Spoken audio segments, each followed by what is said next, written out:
In day 14, today it's time to do a lot of filler because this is how FF16 works.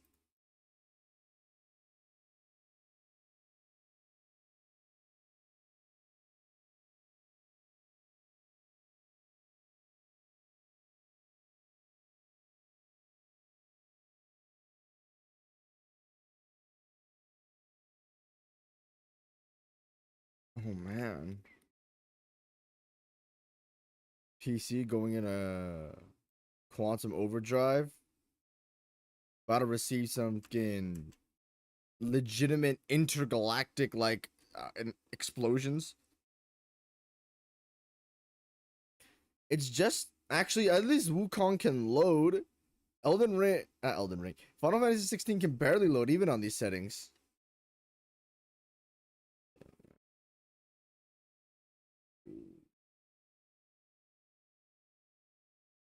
Go put up a poll. I'm still the poll master.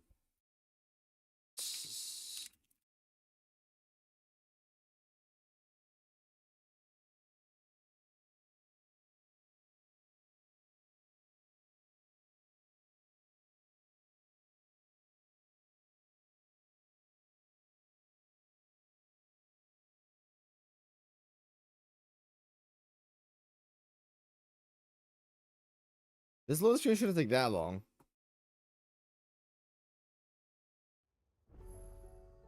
Alright, let's go, baby. Just finished Bahamut a little bit back.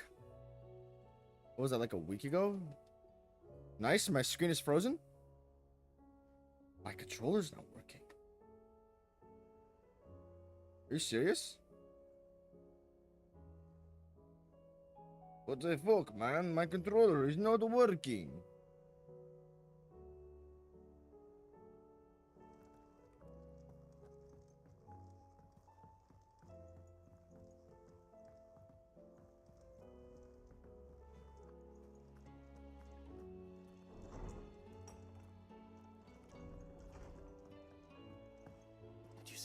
You're almost done with base game? Yeah, the only thing left is the Kingdom of Waloed, Barnabas, and Mr. Ultima.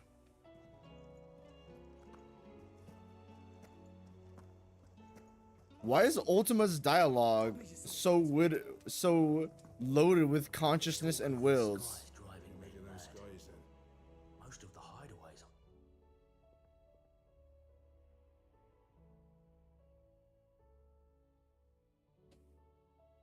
As long as you What? pass the fat storm, My dialogue is glitching. and the skies are a roiling cesspit. He's with your uncle in the Free Cities, helping to Mid. prowl their way the moment the winds. Do you have any? Well, that depends on you. All right, fine. What do you suggest? Oh no, I'm just a messenger. Could be that Lady Vivian and Old Tomes have their owns. Could be that they. I suppose. 75% of the way through base game. Okay, yeah. Every one of your little excursions presages some inexplicable catastrophe. Not that you are to blame for the Dominion's fate.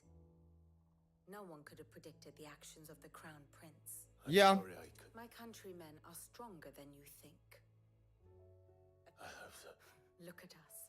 Tempting though it may be, sulking will not help us find... You believe there's. I don't know. Hello, bad bitch Vivian. It's the track. The interesting track. Darkened skies. Fear and confusion reign over Valisthea. Well, that's one. Well, that's two. There's three at Dalmatian people. 4 at the Dominion. Final ones at Waloed. Crystals that filled wells and fueled furnaces. Now nothing but pretty shards of rock. And those that hang from the people's necks cast nary a glimmer of light to keep the dark at bay.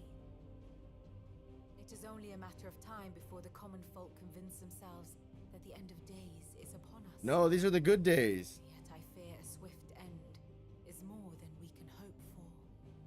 While most of the world thirsts for ether, the remainder drowns in it, spawning Akashic in droves. And amidst the hordes of Mindless beasts. with magics as like to fail as function, even the strongest nation would falter. Rosaria and the Iron Kingdom teeter on the brink of collapse, Yep. While the tragedy in Twinside has all but paralyzed the Holy Empire, Dalmatians are out of here. Thalmachia fares little better. Rumor has it the ministers fled the capital after the fall of Drake's Fang, leaving their beloved republic to crumble. Waloed, meanwhile, moves in earnest. The Einherjar has been sighted. Einherjar.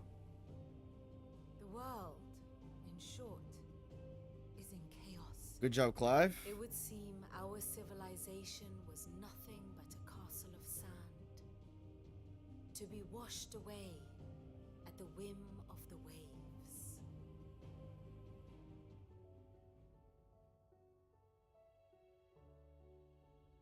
A castle of sand. Not my best flourish, but it seemed fitting. Without the protection of their nations, Which is only ever going. defending a farmhouse against a band of chocobo thieves is one thing. But pitchforks and palisades will do little to stall it should the King of Waloed deign to invade. Yep.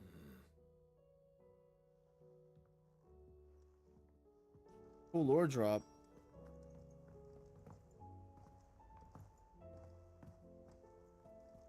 By the way, the Omega DLC, I heard I can knock out a one stream because like 3 hours, right? Nice frame drops. And then Leviathan is fought pretty early in the other.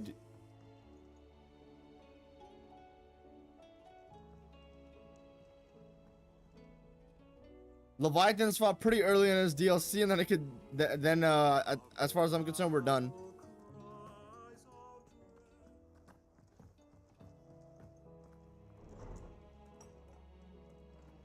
Is a storm coming soon?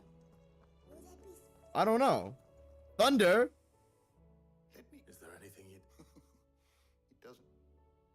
That and on the sixth day did the gods tear the sun from the firmament. But I dare say you remember your childhood lessons on the. You think they're connected?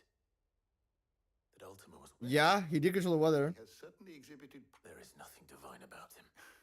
Wow. But he wouldn't be the first god of whom that could be said. Yet for all the fairy tales that tell of the sins, had I the journal of Moss the Chronicler, I may have been able to tell you you will forgive. Certainly not. Even without this journal, you provided us out. Perhaps Otto will be more inclined to share his thoughts when he hears what the others had to say. Leviathan is early in his DLC. That's what I was told. Spark in my server, he told me that Leviathan is pretty early in the DLC.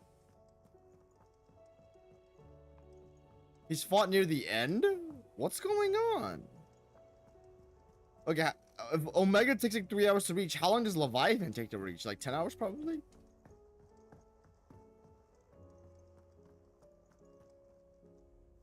Clive, Only one. it would. We had as many owls around. Martha's got a caching out her gates and talk of monsters roaming the hills outside. And don't forget Dalimhill. Lubor says the village. When it ra- It fucking paws. The curse breakers are spread thin, taking stock. And even if I could get word to all of which means. Jill and I. Let them know. All right, let's go.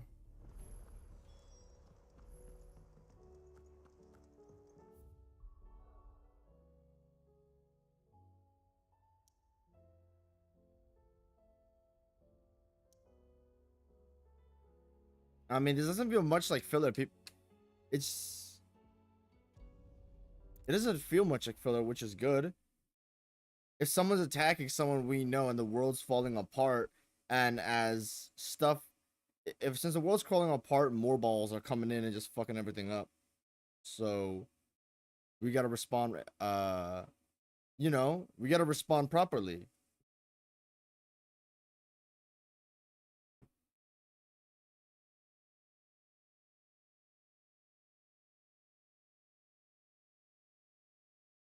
Four to 7 hours for Leviathan? Okay. Shorter than I thought.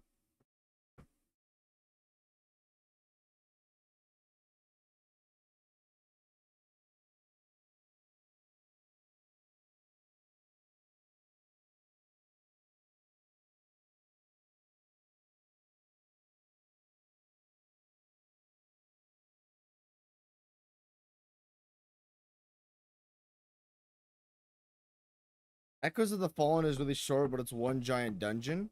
That's good. Echoes of the Fallen. That's an odd name.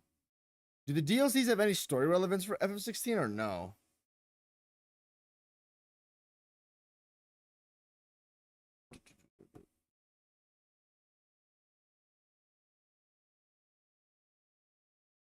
FF16 sitting at an 8 out of 10 right now.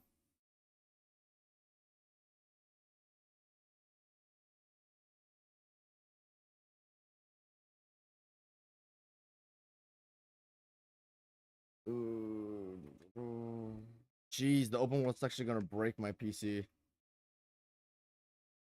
This is like prime RL1 Xbox days when I had to load in a minute for every boss attempt.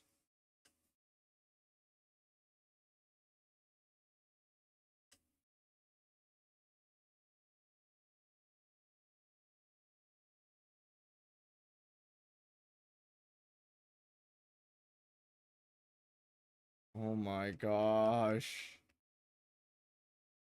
I don't even have any applications on besides stream and F16. Nice. The open world is I mean, it looks sick actually. But all our beds are taken. Hello, Martha. And you, Clive. Otto said you'd been attacked by a Kashik. Those skies are what happened. There were hundreds of them. Hundreds? Tried to storm the hill. The rest are still down there now. And while we have a few willing Well, What do you think, Clive? That we join. I thought now, let the men. We're on our way.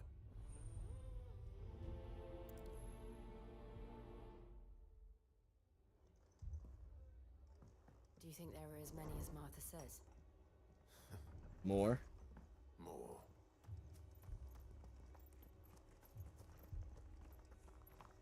See, this is what I mean by you can have quote unquote filler that's fine, which is literally just a filler that bounces off the main content. Mid arbitrarily showing up and telling me to build her a workshop does not build on anything in the plot. Mid telling me to pick up 5 grains of sand for no reason in the middle of the plot does not add to anything. Bachland, where what's that boy's name? Goots tells me he lost his bus pass does not build off anything, nor does it add anything to the story. That's critical for the game when it repeats it so many times. This is fine. Because it one shows the effects on the world that we've had. There's no way we could have done something that big and then nothing happened. It would feel a little bit nonsensical. So I'm glad it's doing this. And plus, after a giant thing like Bahamut, we need cooldown like this. This is how you do it. Not the rest of the game, which has been absolutely horrendous. At filler, specifically anyway.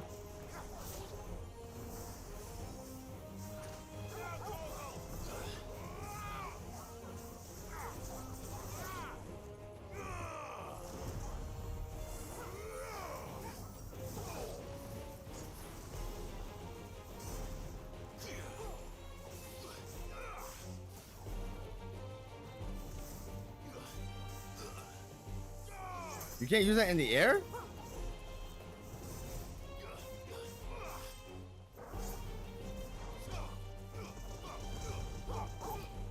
Overworking this poor dog.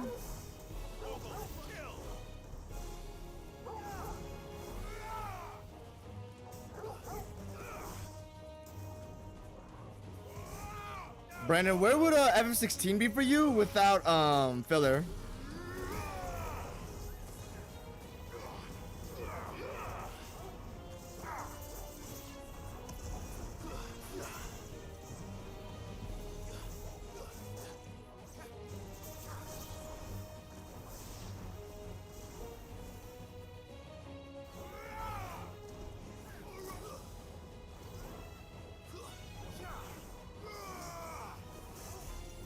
Get up, goodbye.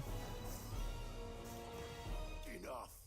Oh, that's a level up thing. My bad.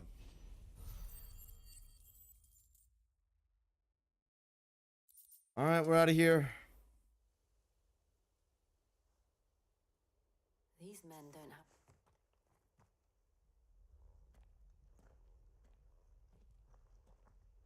If you've come to rob this place. You are mistaken. We're here by Madame Mark. How do you know my name? Forgive me, my lord. Wade's men. Where is your commander? Sir Wade left earlier with a scouting party to find. Did he? Take your wounded back. Martha will see you're looked. Show me where they're going. It's top 8, but it'd be top 6. Damn. I have the filler as the biggest issue with the game. FF16 over Replicant is fair. FF16 over Sekiro is crazy, though. Crazy. Like, For me, Sekiro right now does everything, almost everything better besides player moveset Them for thieves. A fine reward for holding off the horde, that and is. soundtrack. When did Wade and his men arrive? Not long after Rosalith fell, they were making ready to leave just as the skies turned, and we. Martha, trouble. More? The scouting party's almost at the lift. But they got and they got wounded with a. Damn it up. We'll worry about that. You look after everyone. I went. Oh, let's go.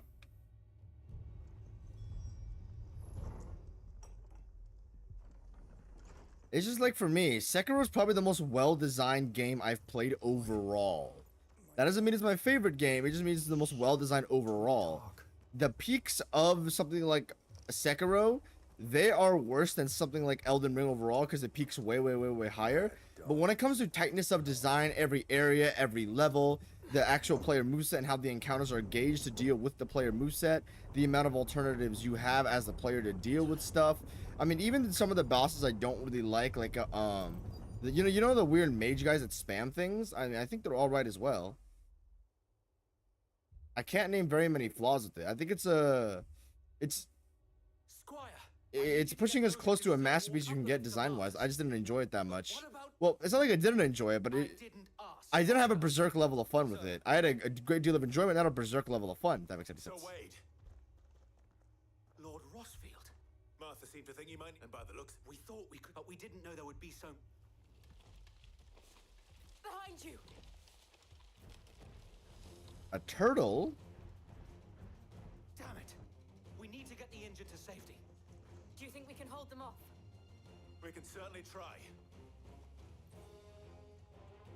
Are you with us, Sir Wade?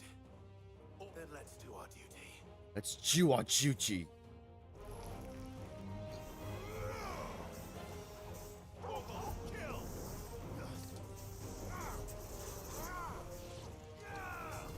Give me that big boy.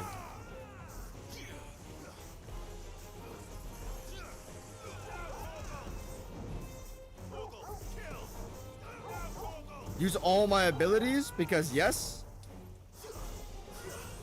He's not down? There it is.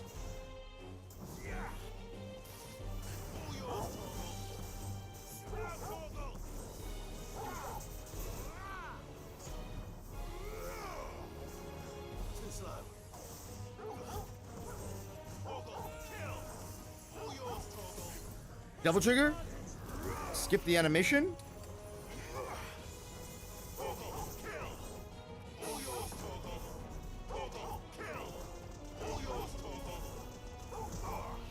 Damn, is he tanky? Well, if I take care of the big boy, everything else should be easy.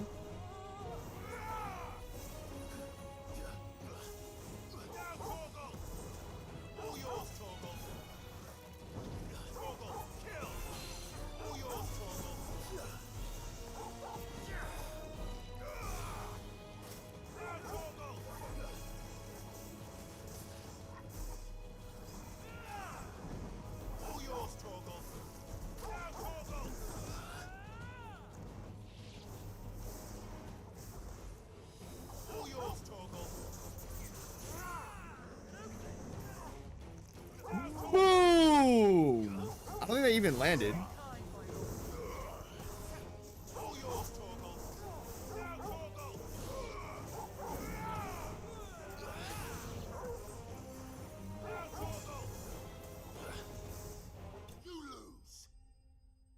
Tank, yes, our enemy, yes, sir. I mean, it isn't worse than like White Dragon or some of the dragons in the dungeons. Those guys go on for way too long.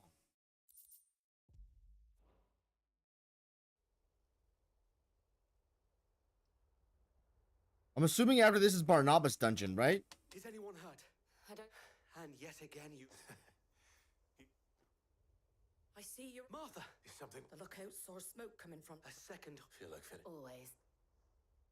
Jill and I will make feet. You'll need to move the. Don't you worry. The moment my. Let's go.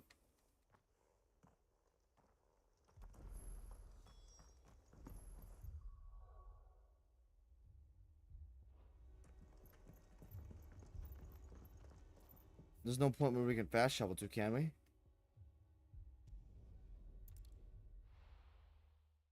I don't know. Let me pull up my topses right now while this loading screen is going on. Okay.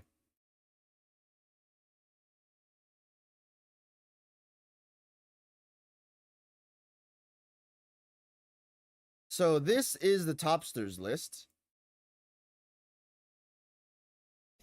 Unbeatable tier 10, but a very flawed 10.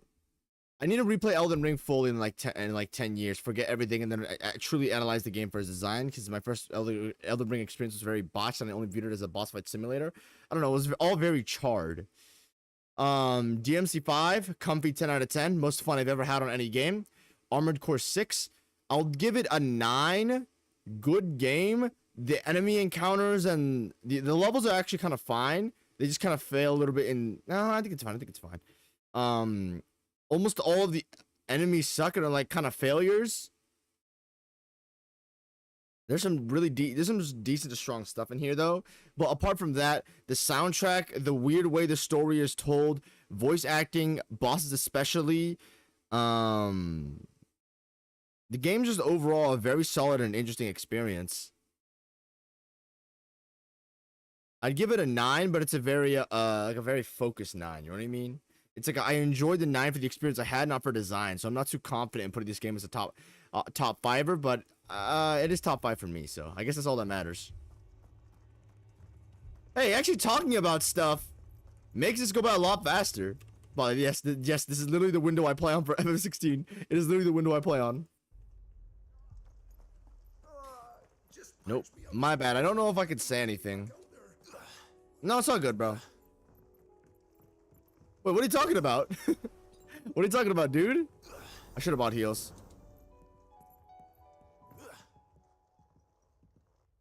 Second wave. They're goblins. They're headed for the rest. We have to slow them down. Martha and the others won't. Bravery? There you go.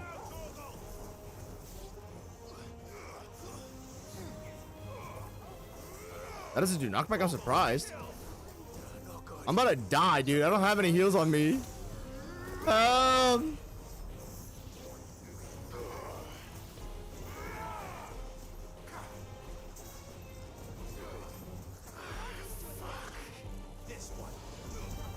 Give me some health.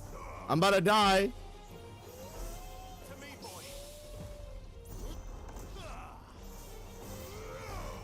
New enemies approach. It's cooked.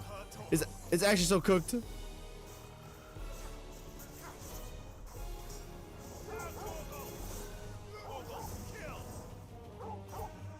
What? Oh, it's the other ability.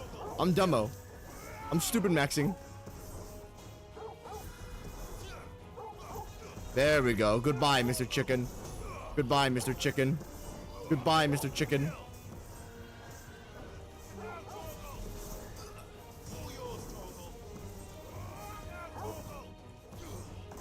Goodbye, Mr. Chicken. There better not be any new enemies. There's one guy at the edge of the planet, and he's just chilling here. Oh, thanks. Oh, there you go. Something's coming. Really? I have no heals. I'm about to die. Apologies, my lord. Did I miss anything? 2 waves of enemies, but nothing crazy. Only the first round, so wait. Shall we? Devil trigger. Okay, I guy needs to die ASAP.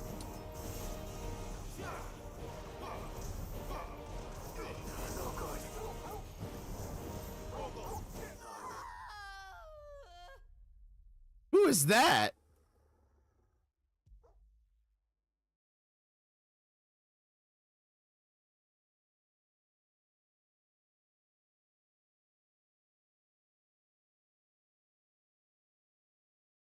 There's a dungeon before Barnabas? Yeah, and then it's its own boss. Yeah, that's usually how these FF16 things go. I don't have a problem with that. That's not really a spoiler.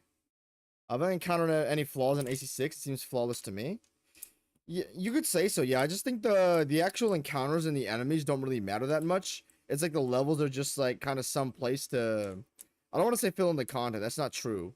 But the levels are just kind of levels and enemies are just kind of whatever. Like they're just all right. You can view this as a giant critical within the game, but I don't really have a problem with it. It definitely doesn't help the game, but doesn't, you know, detract from it either.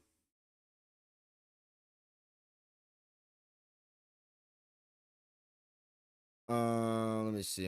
I need to pull my F16 so I can actually load in when I'm supposed to. Okay, fuck you, F16.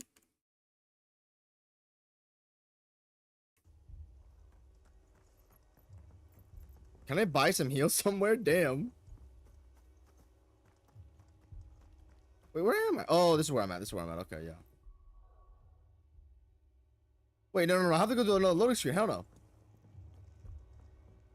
You could say F16. Sorry. AC6 is flawless. I'm not on board with it though. AC6 is flawless. Yeah. I should explain my top games actually, like during a longer loading screen. But the loading screens aren't that long now. Well, actually, when I load into the next open world, it'll be. Oh, okay. Any merchants around here? Anybody I can buy from? Or maybe I was too slow. Stop that. I should have bought from Karen. That's all that matters. I can't take much more of this. Wait, doesn't F16 fully replenish your heals after you die? It's like Bloodborne. When you know, when you don't have in Bloodborne, when you go over 20 heals, it just carries on to the next thing.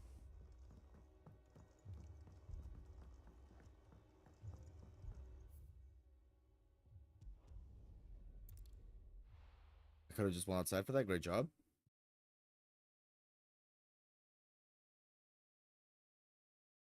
Wukong is a solid 8.5. Once again, I mean, the levels are way stronger this time, and the bosses are way stronger. Soundtrack is pretty weak, though, and the enemies are not that good. Sekiro is more well-designed than Wukong. I have it at, Sekiro is a 9, and Wukong is an 8.5. Though my experience with Wukong was better, so it's up by a decent amount. DMC3, great game. Some sloppage in there, but it's okay. Replicant's a really weird thing. Like, I haven't played very many games. This is about the extent of my whole log, basically, right here. Oh, and then my display's not even up. Awesome. This is my FF16 rating a while back. It's going up now though, since I've done Bahamut.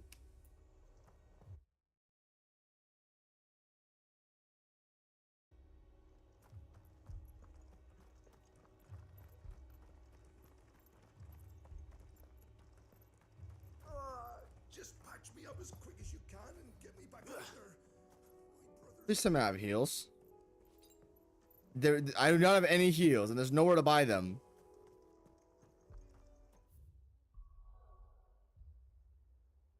Well, I'll have to go back to the hideaway to buy some more.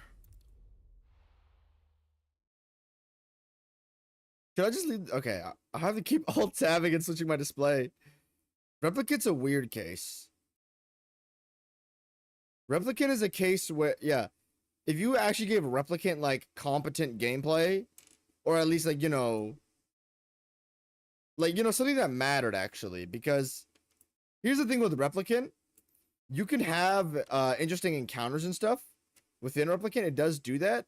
And I don't, as I said, I don't have a problem with, like, nothing burger, you know, levels and stuff like that. I do, however, have a problem with recessive encounters and stuff like that. And that's where a lot of Replicant gets me wrong, because a lot of the encounters I just find to be really, bleh.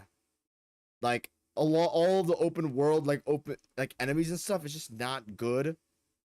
The encounter in the library where it just spams enemies isn't very fun for me.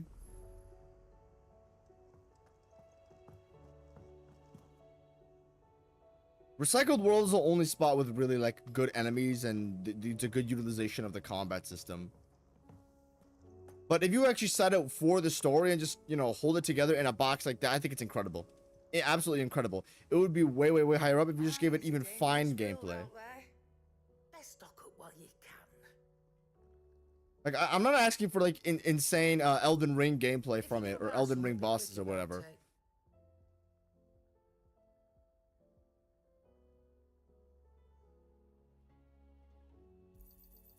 You're rubbing me blind, you know. you'd better all be here. You're rubbing me blind, you know.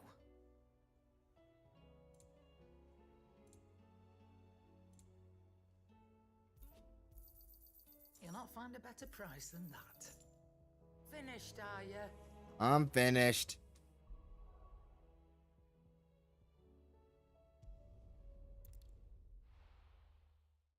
Replicate, like, the actual base moveset is fine. I just hate the greatsword game feel and the animations are like so sloppy in my opinion. Like, it just doesn't feel very good to play with, and the balancing's all whack. So, oh man, it's really chopped, man. Cause and a lot of the gameplay sections are just absolutely ridiculous too. Like, you know, repeated the game so many times, blah blah blah.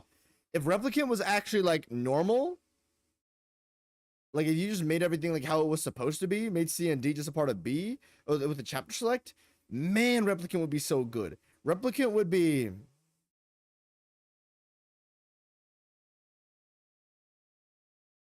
It'd have to be here. It had to be 4.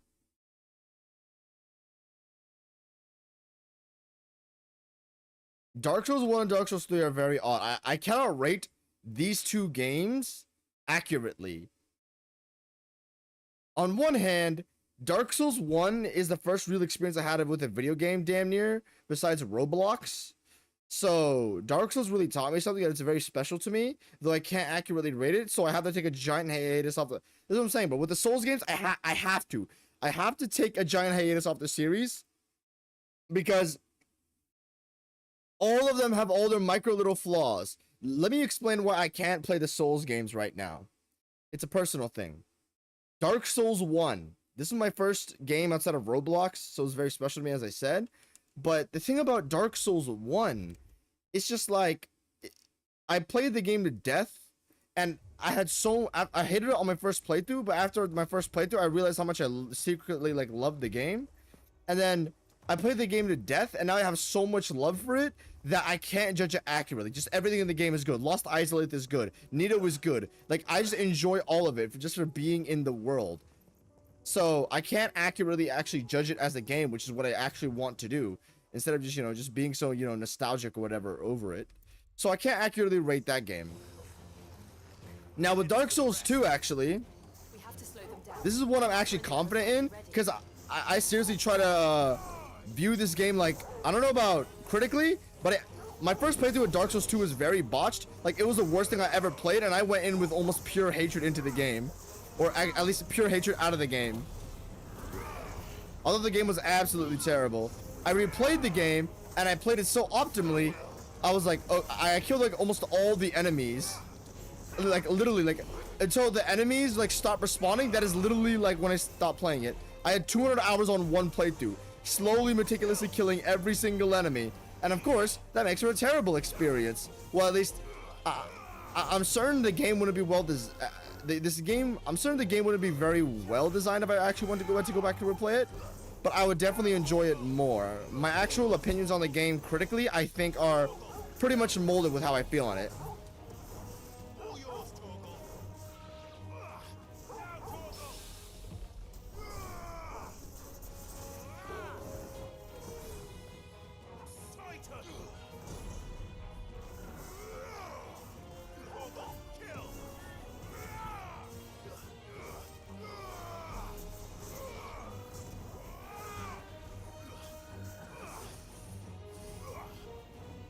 I just don't enjoy the game very much.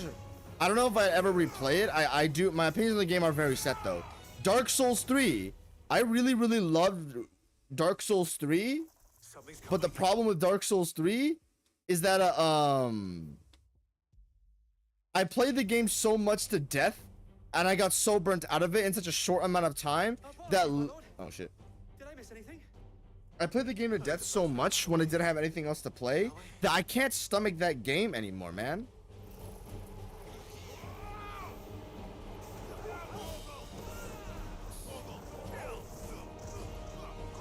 Nice camera.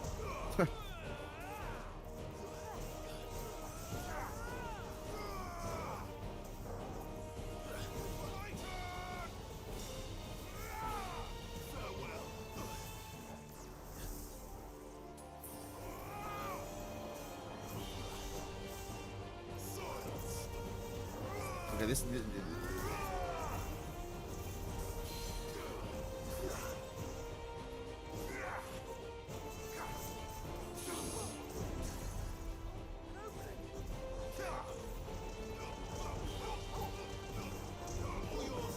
I played Dark Souls 3 so much to a point where I literally can't enjoy that game. Where it's just like, oh my gosh, here we go again. All right, this is the Cathedral. All right, this is the Abyss Watchers. All right, this is okay, Pont is actually good. Because I couldn't get tired of Pontiff. Though I got tired of almost every other design decision of the game and just thought the game wasn't very good just because I played it to death. To the point where it just didn't seem very special or well designed to me anymore. And I understand, that was my fault, but it was a very, it was a circumstantial thing at the time where it was just very hard for me to appreciate. So, I have to wait like a bunch of time and actually like, you know, play the game legit in a while so I can actually like appreciate it again instead of being insanely burnt out on it.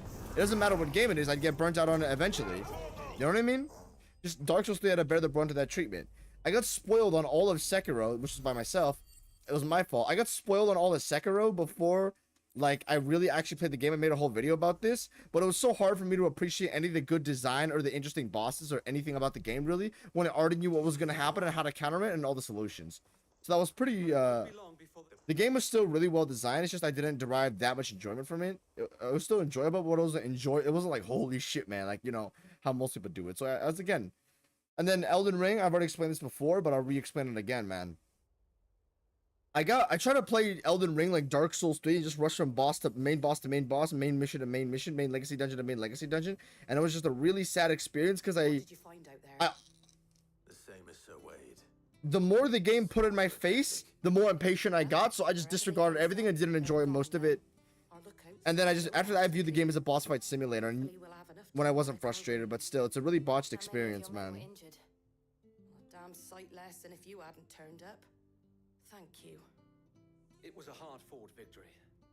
But as long as the skies remain dark, I fear the Akashic's numbers are only going to rise. It's not a matter of if the Horde will be back, but when. And whether that's the inn here affords a good view of the land. What do you say, Martha? Yeah, why not?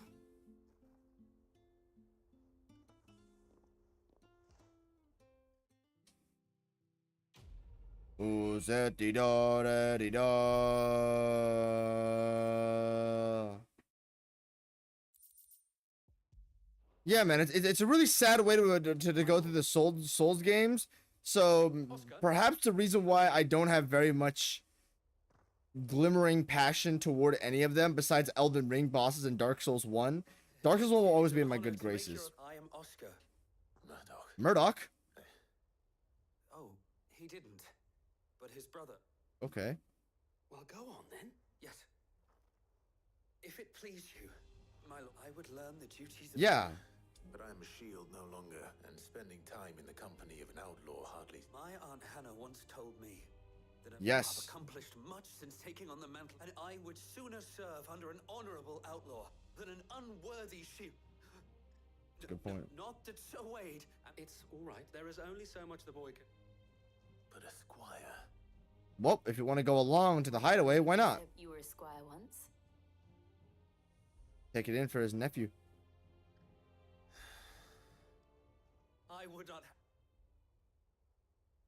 Wonder if this guy even has a single memory of Rodney.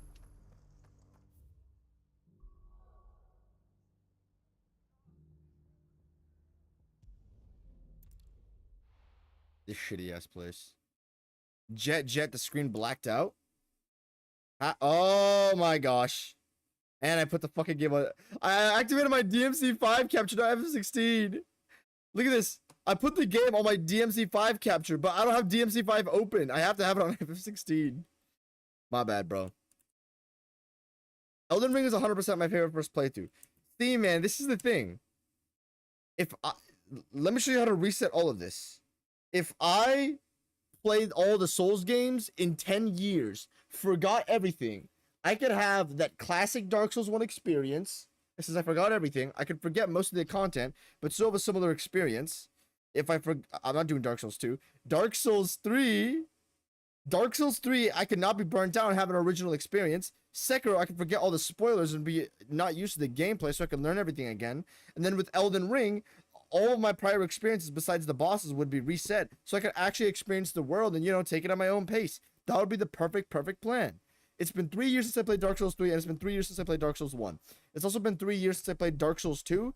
It's been, I think I played Elden Ring a couple weeks ago, but it was for footage, so, though I'll still play in like 7 years. It'll be on track with everything else. After FF16, though, I will play Bloodborne. I'm not going to do Bloodborne in sync with all the other Souls games.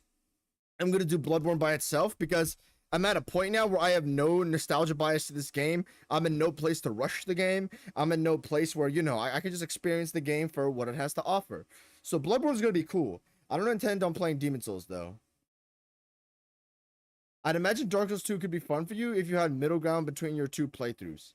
Perhaps, yeah, I don't know. I've explained my issue with this earlier, but I think Dark Souls 2 has a genuine inherent problem within its gameplay cycle. And I'm going to explain what that means, okay? So I think Dark Souls 2 inherently has a not very fun gameplay loop. Let me explain what that means. Inherent means it's built within it. It will come out of it. A flower will inherently grow with sunlight. If you expose sunlight to it at all, it will grow. Dark Souls 2 inherently will be draining. It will not be very fun for me. You could enjoy it. I'm not saying you can't enjoy it. I'm just saying there's an inherent flaw in the design for me to enjoy it. Maybe you don't see it that way, but I'm going to explain why I don't find it very enjoyable, okay? So the thing about Dark Souls 2, guys, is that Dark Souls 2 has a massive focus on level difficulty, not necessarily boss difficulty. They can make complex bosses in the game, they just don't do it very often.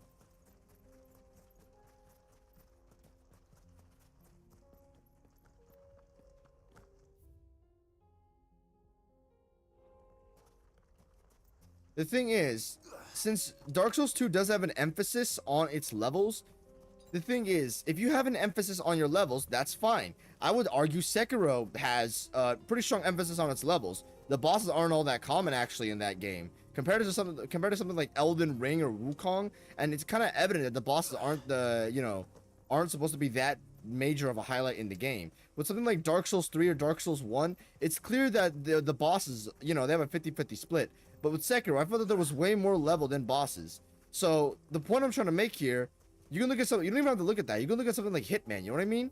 If you look at a game like the Hitman series, those games are way more based around levels than bosses, if there even are bosses. You're just there to become a Hitman, stealth your way around, kill the target, move to the next mission. The same kind of goes for Sekiro. It's level based, there's stealth, blah, blah, blah. The awesome thing about Hitman and Sekiro is that there's a million different ways to replay the levels. You could, you know, in Hitman, let's say, you can use a gun to kill your target. You can use stealthy ways, like, you know, drowning someone in a toilet. You can, like, drop bombs or, like, shoot chandeliers to crash onto people. You know, there's a million different ways to approach the mission. So that level of infinite depth within the actual levels makes the game replayable and well designed. Just because you have a game that's not replayable doesn't mean it's not poorly designed. I'm just saying, though, if levels are the main point of your game's challenge, difficulty, and engagement, then it should ideally be replayable, right? There's fine to have one-time experiences with games, but it wouldn't hurt in these games to have some form of replay value, especially in Souls, where in Dark Souls 2 there's New Game Plus, and in New Game Plus you're very much intended to do New Game Plus because of all the new enemy placement changes. There clearly is some incentive for you to do New Game Plus. Okay, now that we've got that out of the way, hold on, let me just talk to this fucker. Hello, pretentious fuck. Should I be worried? Jill, Hola. you're stolen. Indeed. Any idea what the desert's but the fact? What did you? As if by mag. Let's just say we've. And at this rate, it won't be the actions of the. I've tried reasoning with a dissenting part. Perhaps we could. What makes it? What makes? She makes a fair point, Sid.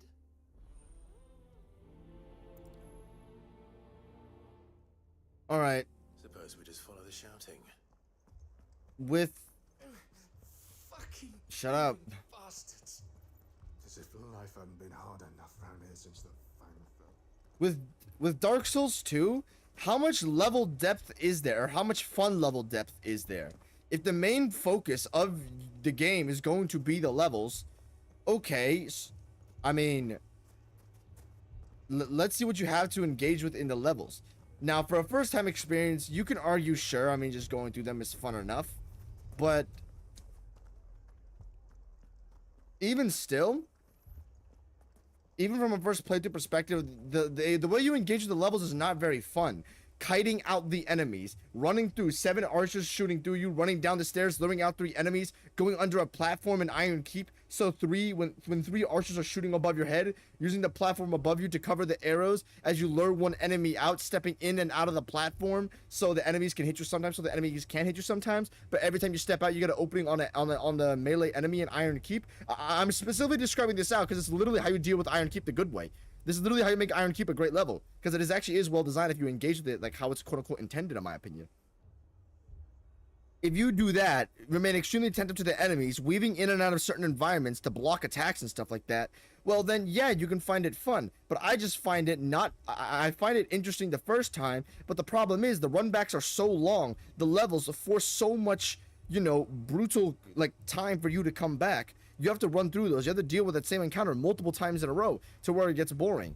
And the thing is, Sekiro solved this by having long levels with tight encounters like this, but the difference is, in Sekiro, there's a bonfire usually right before where you need to go next, so that one engagement is really interesting. With Dark Souls 2, you have to redo the same encounter over and over and over again.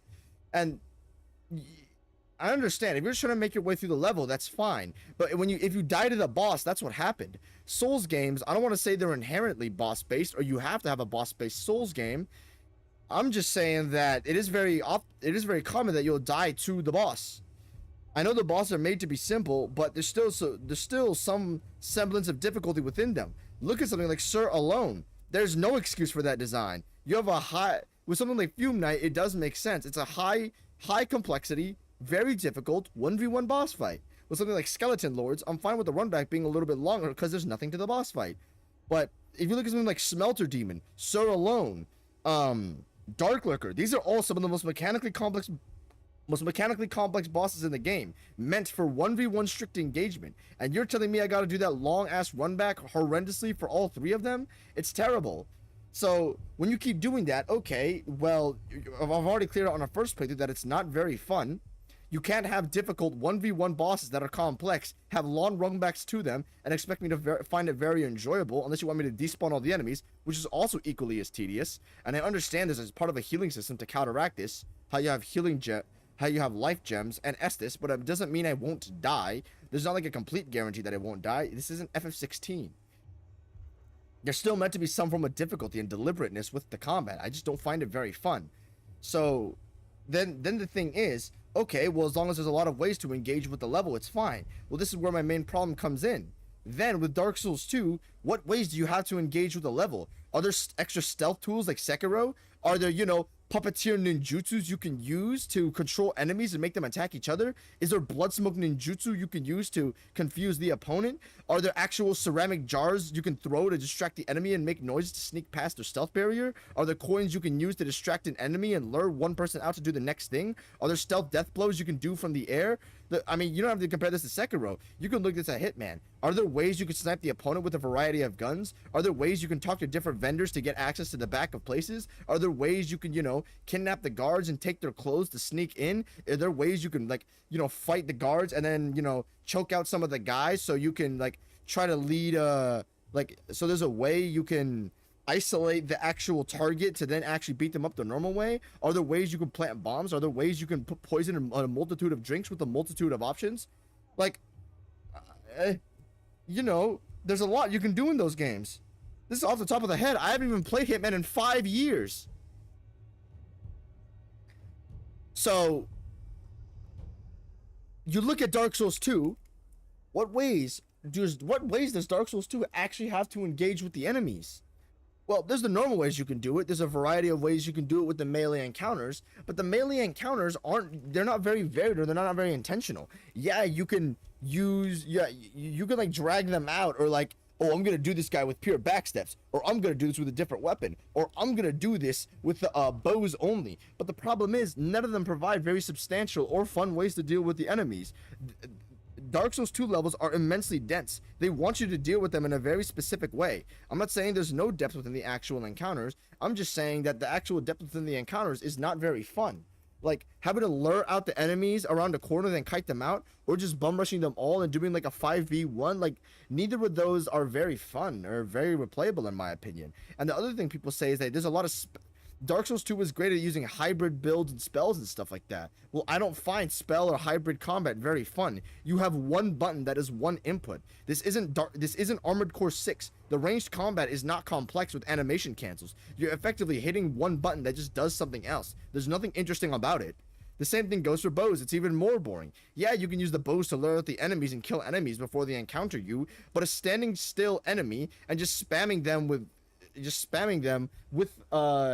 arrows is not fun. Waiting for the enemy to do nothing and spamming one button to just make the encounter easy is not fun. It's effectively a waiting game that makes it easier. If you look at something like Hitman, instead of using this, if you have a gun in Hitman, when you shoot an enemy, like someone dies or they get stunned, the people around them will notice. So this way, you can actually plot something interesting here. Let's say you've planted a bomb at a doorway, and then you snipe a civilian. Now, your main target is going to run out of the door frame. Since, you know, he saw someone die, it's realistic for him to run away. Okay, now that he's running into the door frame, you as the hitman could detonate a bomb, making him run into the door frame, making it explode. Mission accomplished. That's interesting. Or you could snipe that guy with the gun and then just pop him and then it's over. Or you can actually just shoot all of the guards around him very quickly with a silencer to make sure no one notices. Or, like, you see what I'm talking about? There's not much depth within the Dark Souls 2 encounters. So when you look at it from this lens, let's talk about it. There's a lot of hybrid and mage stuff with an RPG elements within Dark Souls 2. I don't find that very appealing. It's not fun to me. Well, there's multiple ways you can approach the encounters, and there's great things you can. There's great depth within the combat system. Okay, well, the depth of the combat system, the game feel still sucks. I think the game is very ugly. I don't think there's very much interesting about the combat, so there's no point. There's not that much point for me to experiment. You have the levels, which are inherently not very fun. There's not much depth to them. I think it is very unreplayable and kind of boring. And then you have the bosses, which are not complex. So what am I playing the game for? The game does not do anything I actually really like. And this is why I say the game's a 4 out of 10. I'm not saying the game's horrendous, okay? I'm saying there's just nothing enjoyable for me in the actual game. I'm sorry to hate on DS2 so much, but this is just the way I feel, man. I'm not saying Dark Souls 2 has to have Hitman or Sekiro level depth with its encounters. I'm not saying Dark Souls 2 has to be a stealth game or whatever, but when you have the main focus of your difficulty and game be focused on levels, isn't it cool to make your levels high quality? It's just the same way goes for Souls games. Souls games are not opposed to this. Within levels, isn't it cool that there's a bunch of ways to deal with it? If you look at Elden Ring, isn't it cool that you can use multiple ways to get to the boss? Isn't it cool that in Fair Missoula there are multiple runbacks to the Godskin duo? Isn't it cool that in Dark Souls 3 you can convince the giant up in the tower to go shoot down multiple enemies in Fair and Keep and the undead settlement? Isn't it cool? Like, you see what I'm getting at here? Isn't it Dark Souls 2 even does this? There's depth within the levels. Isn't it cool to use the smelter wedges to exterminate specific things for what you need? Isn't it cool that you can burn the metal windmill or tank the poison in Mytha's boss fight to go, you know, you have options with the level design? Isn't said depth within the actual levels a good thing? The Souls series stuck to it. Dark Souls 2 stuck to it. Every game is stuck to it. It's clearly a good thing. So within the actual depth within the level design, there's certainly some value there. The thing is, in previous Souls games, I'm not going to count anything like Dark Souls 1 because Dark Souls 2 was Dark Souls 1 was extremely primitive, and you know they didn't really know that much of what they were doing. But I mean, even then, in Dark Souls 1, there's a lot of depth with what you can do within the enemy encounters. Alluring skulls are made to lure the boar under the bridge in Undead Burg, so you can do a plunge attack on top of it and hurt it. Or you can backstab the boar, or you can lead the boar into the fire, or you can just actually fight the boar raw dog. Like, you see what I'm getting at here? In the first real area of Dark Souls 1, there's so much depth with how you actually engage with the actual encounters. You know what I mean? And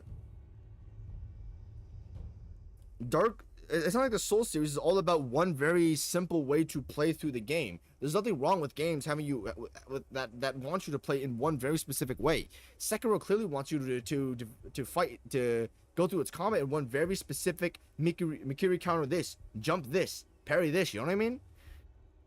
When the main depth of Souls games is in the bosses and the combat and what you can do as the player, that is fine. Boss depth is a good thing. Dark Souls 2 has some great boss depth as well, but the problem is the bosses are so boring, so uninspired, so uncreative, so they're barely complex. Most of them are just ad spam and reskins to where I can't find this very much fun. I'm not a pure depth slopper. This is not Devil May Cry 5. The depth options are not that crazy, that effective, that cool, or that good. The level depth options aren't very, they aren't that crazy, at least from my experience, and the actual boss depth is not very good either because the complexity is at a bottom. So this game is not for me. It's just not good, man. Like, yeah, you know, maybe you can enjoy Dark Souls 2. Maybe you can actually, like, you know, maybe you enjoy the enemy encounters and just how it's done every single time. Maybe you enjoy the RPG elements and think it's fun enough for you to keep going. Maybe there's some secret thing I'm missing about Dark Souls 2 encounters that are so elite, where there's 50 million stealth options where you can, you know, do a hitman, shoot a civilian nearby, point 3 bombs in a door frame. You know, like the target is running through the door frame. You blow it up, and then you escape without knowing you were there as you hijack yourself as a guard and you hack into the terminal computer systems. Like, that's Hitman. Maybe Dark Souls 2 has that level of depth within its levels. Maybe something like Black Gulch, Iron Keep, Iron Passage, Frigid Outskirts. Maybe all of these levels have something within them that makes it that good. But for me, I don't know, man. I never picked that up. However, I will say, Dark Souls 2 Shova Sanctum City is damn near a masterpiece. That is the one Dark Souls 2 level where I feel that they actually put where I felt like Dark Souls 2 actually utilized all its systems to its best. There they forced bow usage, but the bow usage was optional. Sometimes I know you had to hit some of the platforms. Some of them unlocked shortcuts. Some of them unlocked secrets. Some of them removed traps. Like, that's real level depth. That's real level depth. There's a million options you can use to get across. You know the ghost enemies? You can either raw dog the ghost enemies or you can hit their corpses and then actually fight them. You know what I mean? Like, that's real level depth. That's the quality stuff I'm looking for in Dark Souls 2. But it doesn't exist. Shova is one of one.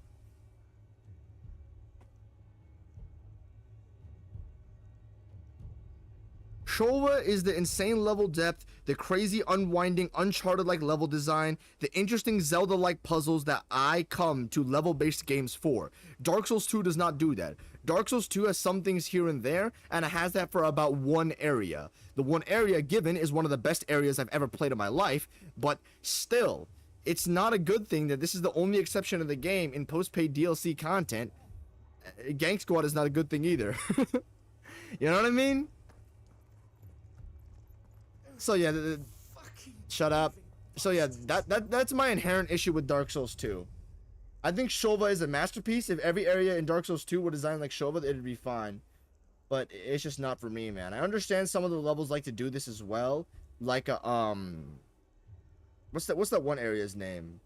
The Lost Bastille. You can have the Lost Bastille has some real level depth in it too. I'm not saying that Dark Souls 2 doesn't have great level depth here and there, but when it comes to some of the actual encounters, I don't find them very fun either. I already discussed why I don't really like the general level encounter design very much. The Lost Bastille I just kind of find really weird. Rolling the barrel down the stairs is actually just horrendous. Like, it's so inconsistent to blow up that wall for a secret blacksmith or bonfire or whatever was there. You have intentional mechanics that do not work intentionally. The physics for them, it's so off. A lot of the encounters I don't really find fun either. Really, dude? 5 dogs that do bleed and then you have the pursuer right next to you? Come on, man.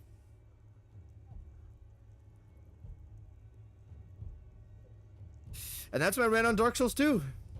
Like and subscribe.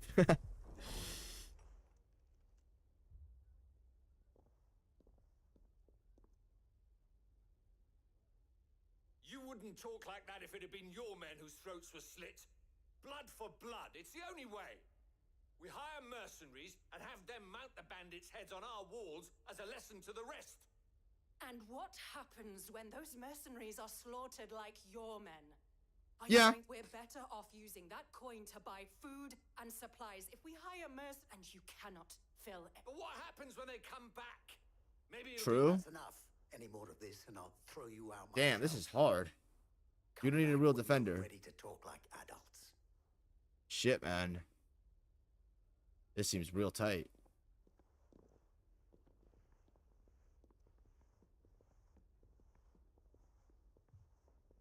Victor, Champion Victor?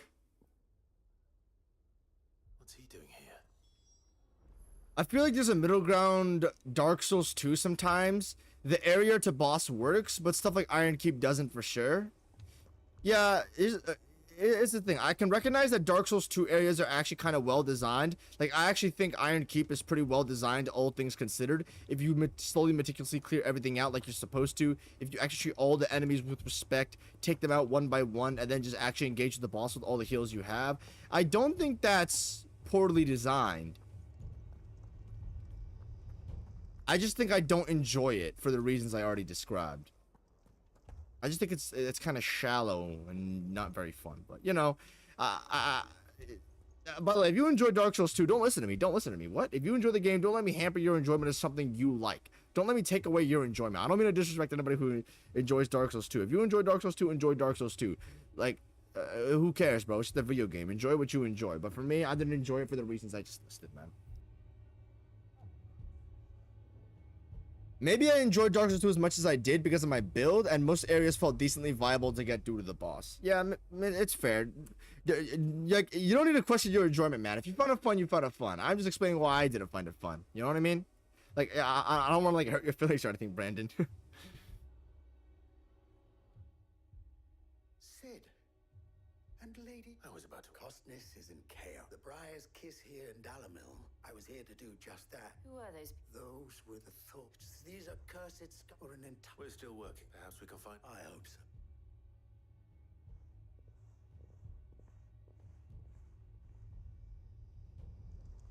Oh my gosh. Might be crazy, but Old Man's Wharf is one of the levels with great depth. What was Old Man's Wharf? Could you remind me, sorry? You see, what I saw was a room full of people who would have left to smolder. My thought... both sides wish to protect their homes and livelihoods. And if there's one thing bandits like? What would Sid the Outlaws... Well...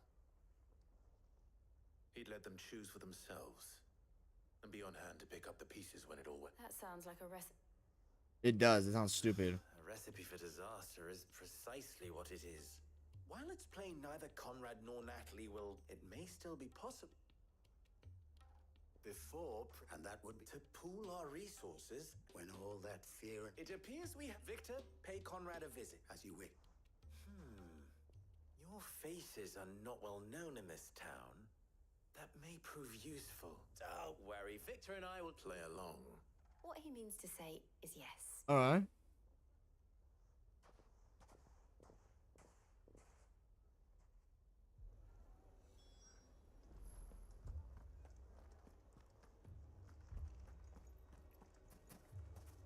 Picture it, Conrad.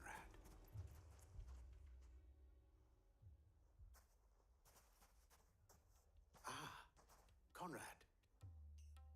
A pleasure, my lady. As I told you...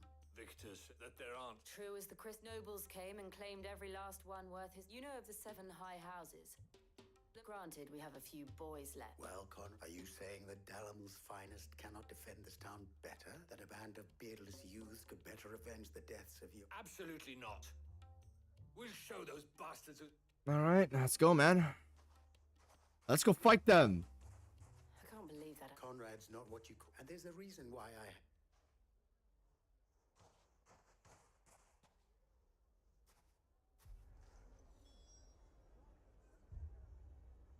Then let us band together. Why is my screen so dark? And show these brutes that Dalamil is not to be trifled with. Old Man's Wharf is the pirate ship level where the dark houses spread around. I remember the area having really strong progression. Like, it just felt really memorable to go through. The actual hand enemies I felt were kind of stupid with the torch gimmick, but overall it's fine. I remember the area was like D to B tier. I don't remember. I just remember not enjoying it, but saying, well, it's designed as strong here and there, but I don't really enjoy it. Hello, barbecue cheese. It's been like 40 million years since you came onto a stream or a video, because I was just DMCing the entire time, but I'm done with Dark Souls Devil May Cry 5 now. It's one of the best levels in the game, you could probably say so. I'm a DS2 hater. Also, I'm gay and 59 years old. Lord Underhill. Alright, man. At your service. Cool. I was just telling the I don't know, we're just talking about Dark Souls 2. I'm not enjoying Dark Souls too much, man. Were you there for my little rant earlier? Lubor says that not only are the granaries almost empty, but that war and the blight mean this season's... Indeed, certainly. The nobles in the capital are buying up the city's stocks of, but it is only a matter of time. It is worse than I thought. And while I applaud your endeavors to dissuade our mob, which means that now, more than ever, if our humble town is to endure... All right. Yay. But you needn't have gone through this charade. Charade, not charade. Yeah, I don't know if you disagree with my little thing on Dark Souls 2. Thank you, Clive. Your performance was nothing if not workmanlike. My controller keeps disconnecting. Damn. Right through it. Hell? I didn't say it was good. Merely that it produced the desired effect. Yeah, she saw it through. Scouts should be returning shortly. Meet me back at the... My gosh, it's so hot, dude. My brain is melting. Holy crud. I don't know. Conrad seemed It's like 48C, bro. No air conditioning.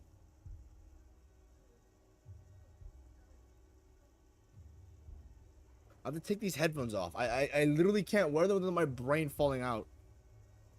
It appears I have no choice but to do what little... I don't care that you were playing DMC. I just haven't been gaming much lately, so that's why I wasn't watching as many videos and streams. It's all good, but I'm not gonna take it personally or anything like that. But you know, I mean, the DMC arc was pretty awesome. I just released my final Devil May Cry 5 video anyway. So I mean, there's no more Devil May Cry 5 content, and then in the future we're doing boss video. Both Conrad and Natalie, with time, Time no longer appears... I take it your skill. Technically, it would be the best... Oh my. they don't just want food, they want the whole day. I have a thing. I'm told the bandits march in 2 groups. One from the south and one from the desert. Very well. The rest, my friend, the city shall fight. The stakes I concede are high. That is a lot of faith to put into those who had their hands around each other's throat. Then it will be for us to see. I thought you will hold them off. This is an interesting plan. This is good side content stuff that doesn't feel so arbitrary, like picking up 5 grains of sand at the beach in stupid ass Bachland. That was horrendous. This section is a little fillery. I don't remember this. I mean, I think it is a little bit more fillery. It's longer than I thought, but it's fine actually.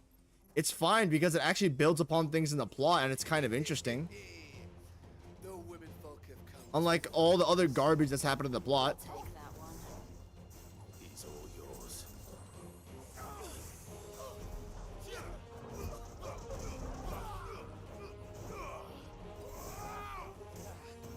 Boom. Boom. Boom. Boom. Jump cancel. Bing. What the heck? Oi. Torg. Okay, I line up the end of that combo like in a really poor way. Boom, boom, jump, big Giga Slam. Boom, boom, boom, boom, boom, boom, boom, boom, boom. Come up here, come up here, come up here. All right, he's gonna get the beats too, I guess. They mean to overwhelm us. There you go. There you go. There you go. Is there a caster somewhere? I think there is.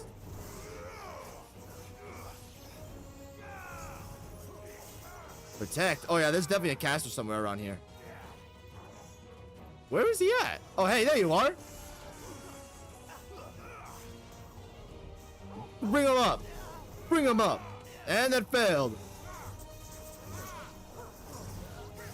Hello, Mr. Desert Bandit. There can't be much more enemies after this. Well, there probably is actually, because considering how long the lasting. Torgal, Torgal, Torgal, bring him down. Goodbye. Oh, okay. Poison mist, disgusting. Double trigger. Hello. Hello. Hello. Hello. Goodbye. Hello. And I just wasted everything before. I just wasted all my DT like that. Nice.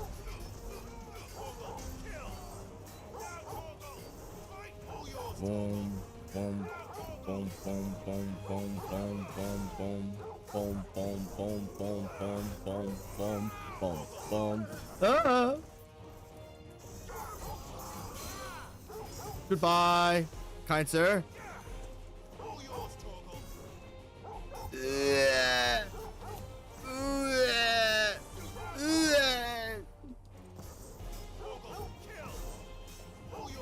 Baby button mash wins again. I'm literally just mashing buttons and he's kind of dying.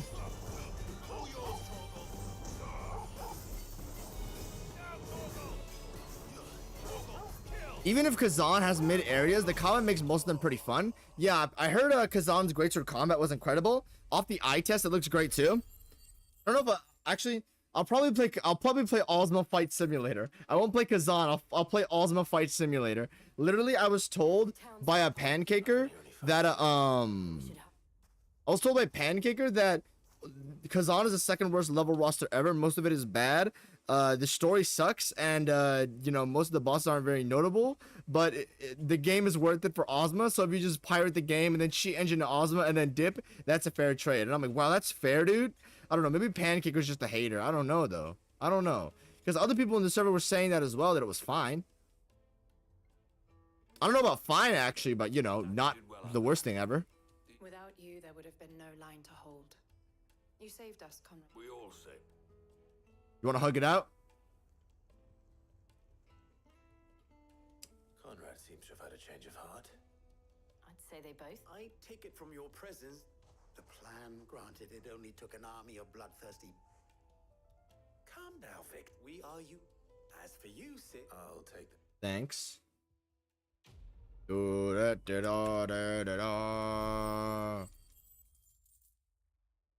need to play Kazan. I avoided it at first because I was told it was Dollar Store Neo. Okay. I don't know. I've never heard that before. When will you play Nine Souls? Here's the thing about Nine Souls. I've seen the gameplay and the levels. It looks pretty strong. I know that A Gong is a pushing goat tier boss though. Everybody's told me A Gong is an incredible boss. So I probably will play Nine Souls completely for A Gong, but it's like way off the backlog right now. You know what I mean? Here, let me actually show you my backlog right now. So here you go. Okay. This is the plan right now.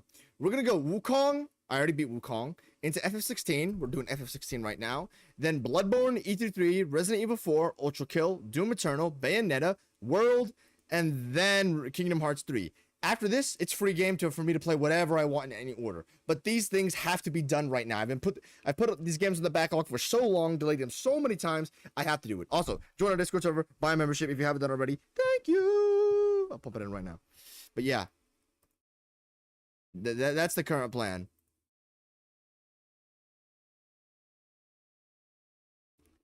Neo 1, there's for sure enemy variety and level design.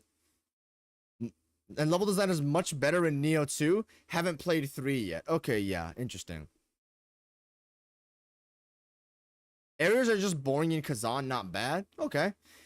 That's still a little bit of a concern though. I don't think I've heard much positive word for Kazan levels in general.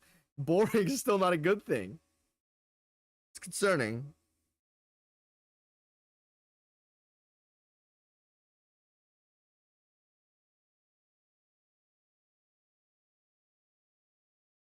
Yeah, okay.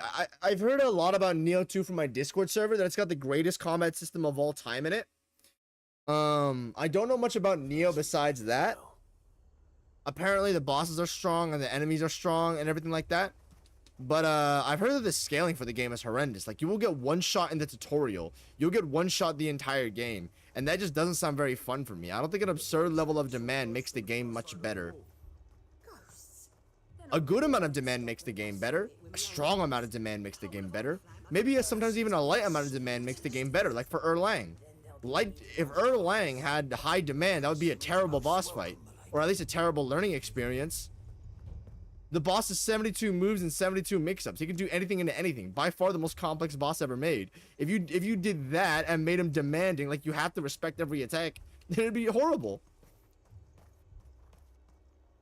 Forcing the player to understand something so complex to that degree, like, you can have high demand on Millennia even though she's so complex. It's fine. Though if you did it for Erlang, it would be horrible. So a light amount of demand is sometimes even a great thing. But, oh, one-shots, man? I don't know. It's a really big turn-off.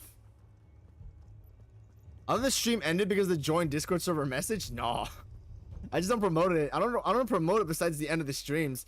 I should probably promote it midway though. Where is everyone? Safe behind bolted. I don't know. Here's the weird thing though, okay?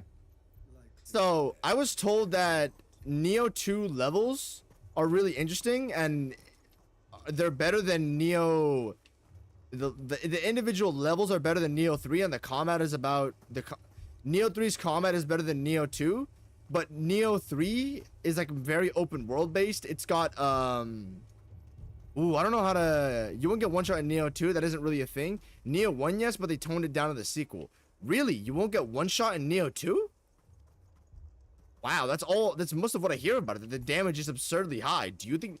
Okay, is it just a one shot thing, or is it just that the damage is absurdly high? Because you can have high damage without having one shots, but the general issue is if the damage is too high, then it's just not going to be a generally fun experience. At least in my opinion, when you're learning something. You call that cold? The whole catch has gone foul. Now get up.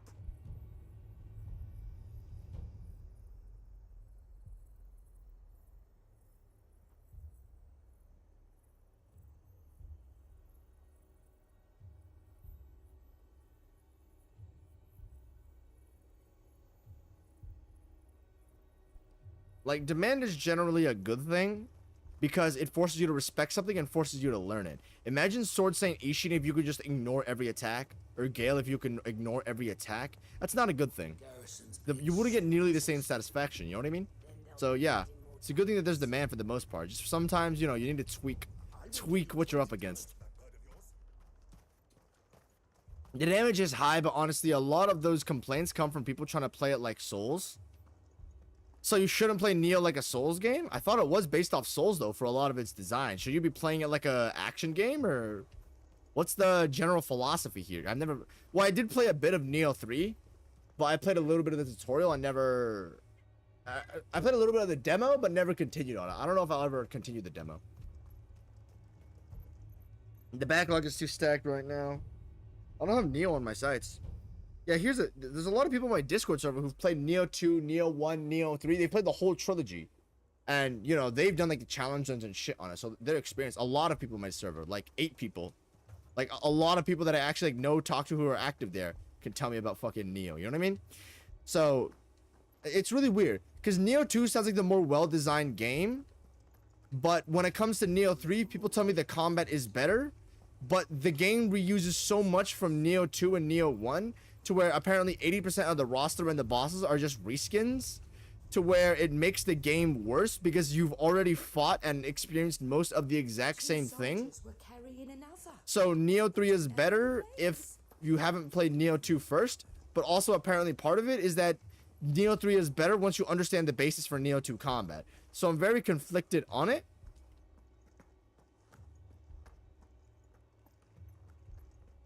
Neo's not really like a Souls-like. It's kind of hard to explain, but when you're playing Neo, well, you won't get hit a lot, and you'll just be mostly shutting enemies down. Oh, it's like Sekiro. That's literally what Sekiro is. You're supposed to use aggression to shut down the enemies, and you're not gonna get hit that much. You're supposed to be parrying.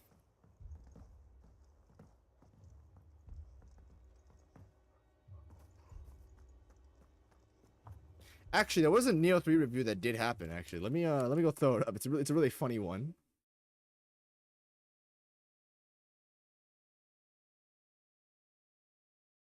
Neo 3 overall score not good. He got filtered by the game. He did not like the game so much he got filtered by it and had to quit it. I'm pretty sure this guy had beat all of Neo 2, so I don't think he has an issue with difficulty or the general gameplay style. Don't want to write an essay, so I'll just bullet point. Good things about Neo 3. Combat is good, or great actually. Level layout is good, and there's no one-shots. He had to specify no one-shots for a reason.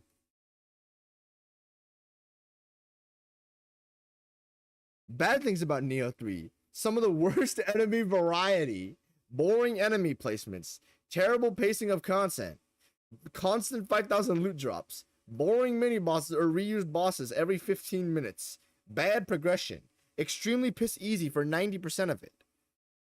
Controls feel way less responsive. Some of the worst optimization and graphics. I think this guy just hates Neo 3 or something. I don't know. This guy kind of has strict standards with it when he ranks stuff, but I found this review funny as fuck. That's why I gave it a fire. Most people don't agree, though. Most people in the server really like Neo 3. I think 2 people have it in their top 10. I asked a guy who knew my taste well, should I be playing Neo 3? And he told me that I don't need, because he said that Neo 3's Act 3 is a disaster class, like it's an actual disaster. Like what even went on in Act 3? It was an absolute, it was absolutely horrendous. And I asked him, should I play Neo 3? Because everyone tells me it's great, you know, it's got amazing combat and it's, you know, blah, blah, blah. And then I was told, the guy told me, I don't know if I'd even recommend you Act 2. I don't even know if you like Act 2. I'm like, I don't know, tell me about it. Because apparently Act 1 of Neo 3 is mid. This is what this guy's telling me, Strafe. He told me that Act 3 is a disaster class, Act 2 is amazing, and Act 1 is just mid. So I don't know how to feel about the game, though most people tell me that it's great. I'm very mixed on my actual general reception towards Neo. Some people tell me that it's great, and other people just tell me it's like, oh, really weird. And some people tell me it's not good. It seems something that's very divisive. I don't know. I played a bit of Neo 2 and was surprised from the damage. Yeah, it's got to be a fat opener. I don't imagine you can ignore it. It turned me away, but I'll revisit it eventually. Apparently, Neo 3 is better if you do not play Neo 2 first. So I don't know what's going on. I don't know. Ask the people in my server. They're the Neo guys. The guys who actually run challenge runs on this shit. So they know what they're talking about. I don't. He might be right. I can't comment on 3 as much as I've only played the demo. Neo 2 is among my favorite games, though. Yeah, that's generally how the reception goes. Neo 3 is very mixed in my server, but Neo 2 is almost universally loved by everybody. Once you can get past the high damage mark, apparently it's an incredible game. I remember you commented on one of my poll comment sections that Neo 3 has the best Neo 2 is the best combat of all time. It was something about Devil May Cry, I think. I don't know. Here's the weird thing. Nobody in my server who's gotten deep into Neo has ever gotten into deep into DMC5, and nobody who's gotten deep into DMC5 has ever gotten deep into Neo. And since they've gone deep on it, they can actually judge which combat system is better. Like, oh yeah, I've gone deep into Neo. I'm not very deep into DMC5, so Neo has better combat. And the same way goes around for the DMC5 combat guys. So I don't know who to believe. I haven't met someone who's actually gone deep into both. I guess I might have to do that, though. I have 1,000 hours on DMC5, so I know what I'm talking about. Never played Neo 2 or 3, though. At least not 3 extensively. Okay, let's actually progress to the main quest now. I'm talking too much. I'm just running around in circles.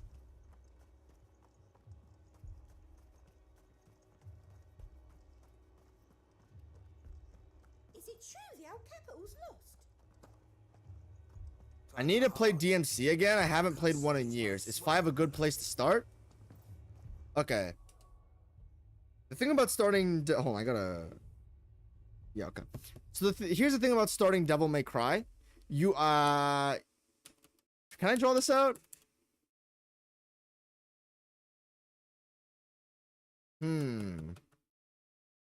Okay, let's draw a diagram.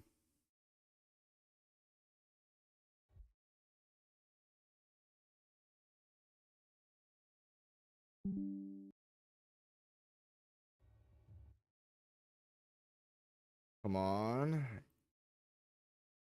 Okay, yeah, okay. This is a screenshot we're gonna have. So let's talk about starting the Devil May Cry series. You have 1, 2, 3, 4, 5, and then you have the reboot. Okay, the reboot is called DMC Devil May Cry. It's not canon to the series, and it came at this point in the series. It doesn't have any effect on the actual main, the main franchise. So, Devil May Cry 1, I would say start in chronological order because you'd understand the story the most. Because the gameplay mechanics evolve from game to game. It's like starting with Elden Ring. Would you recommend someone to start the Souls series with Elden Ring? Of course not. Like, it's going to be hard for them to appreciate the older games. They're going to take a lot of what they have in those games for granted. Like, just how can you appreciate something like a Ornstein and Smough Phase 2 when you've seen Starscourge Radahn crash from the moon? Like, it's gonna be like first time for me seeing Ornstein and Smough Phase 2. It's like, no way, they have a Phase 2? That's so insane, man. Phase 2? You can't do that in a boss fight. But if you start Phase 2 like Starscourge Radahn, and you go, oh shit, the meteor, and then when you see ONS of Phase 2, you're like, oh yeah, all right, that's expected. Like, no, you're gonna dim your expectations horrifically. So it's not a good thing. It's why I always say start the Souls games from chronological order. The same thing goes for the DMC series. If you start with 5, you're like, where DMC 5 combat is the most absurd thing possible. You have Dante pulling out motorcycles, finger guns, meteors, black holes, shotguns, you know, like ice, fire, lightning, guns, summon swords, teleportation. Like, it is the most absurd thing you could think of into one moveset. If you do that, then go back to DMC 1. It's going to be a very, very hard time for you to adjust. Now, there's a catch to this. There's a reason why I'm not just giving you this advice and moving on. I would say play in chronological order, but there's a lot of caveats to this. Firstly, I don't think Devil May Cry 1 is a good game. In fact, I don't think it's a very good game at all. I don't even think it's mid. I think it's actually kind of bad. It is the worst camera I've played out of any game I've ever seen in my life. Even people who have this game top 30 thinks the camera is absolutely horrendous. There's some good enemies and bosses here and there, but the insane level of jank and a lot of the stupid gimmicks in there is stupid. It's a third-person action game, and randomly you go into underwater first-person camera sections with inverted controls. Can you name me one game that's fun where you go from third-person to first-person with inverted controls as you have to fight enemies and swim? Do you think that's a good thing?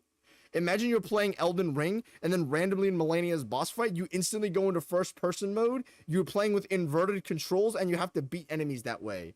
Like, and that takes up a small part of Devil May Cry 1's level design. It's an example of the really weird, stupid gimmicks they added back then. I don't think Devil May Cry 1 is a good game. It's semi-important to the story, but if I were you, I would drop it, because I would at least maybe give it a chance.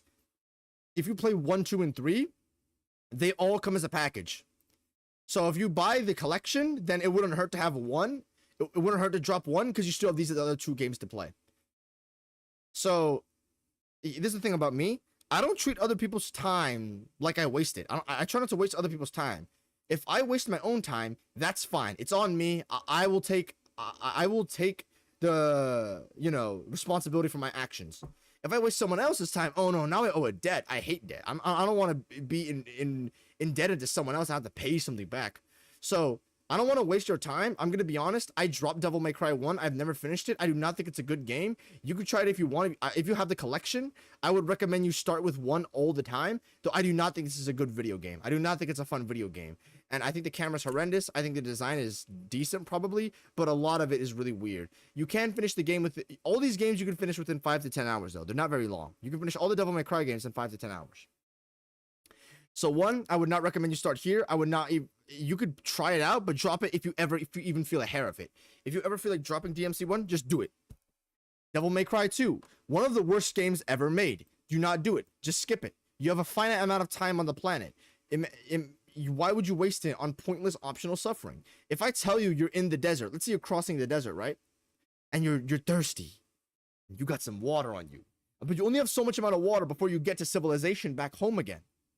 So, if I am going through a desert and I have a limited amount of water, and if I throw away all my water, I'm going to die in this desert before I make it to the other side.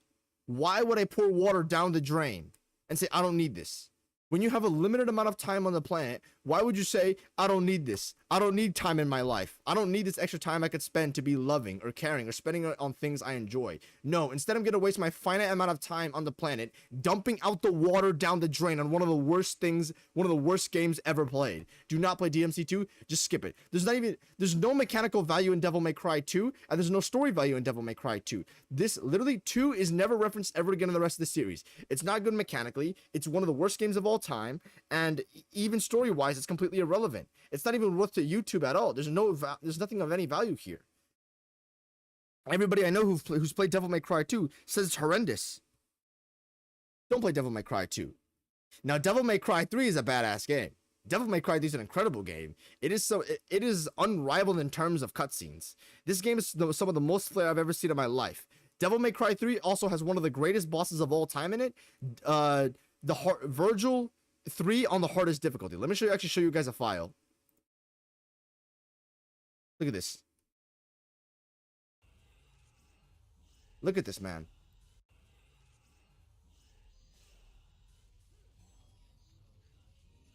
Summon Sword External. You can't go near him as he's comboing the external on you at the same time. You can't destroy them. Look at this, man. Look at this.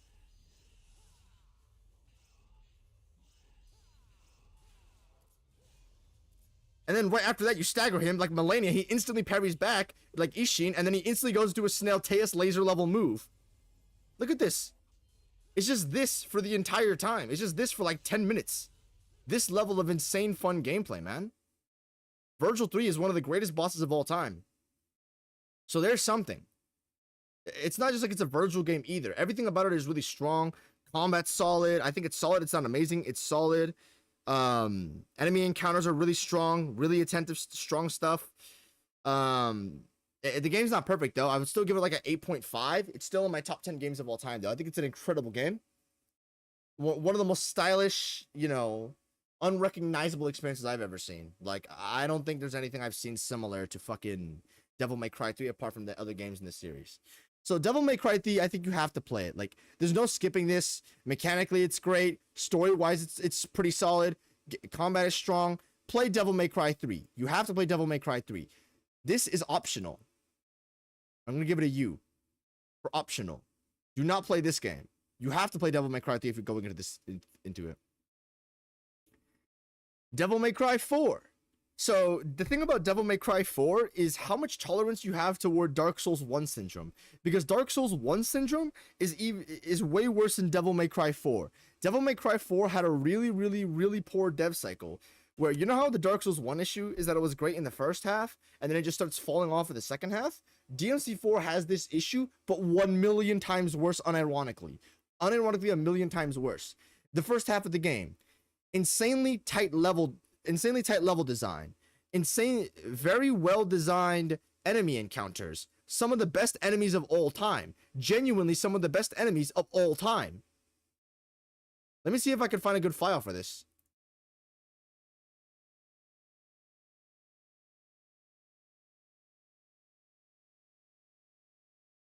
Yeah, okay, I have a file of the DMC4 enemies right here.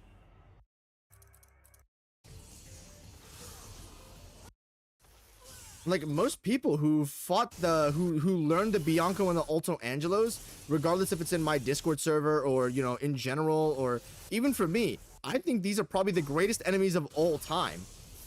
Let me, I know the screen's black right now, but let me just rewind a bit. Let me show you an encounter with these guys. It's absolutely berserk with DMC4. These guys jump in. This is their leader, okay? Wait, hold on. He might be around here somewhere. But there's 2 guards and then there's 1 leader. That's how these enemies work. Or there can be like multiple guards, but generally there's 1 leader to navigate them. Boom, boom. So here, let's rewind a little for a second. I slam down. He jumps up to go above my slam. I try to hit him with a stinger. He's already up in the air.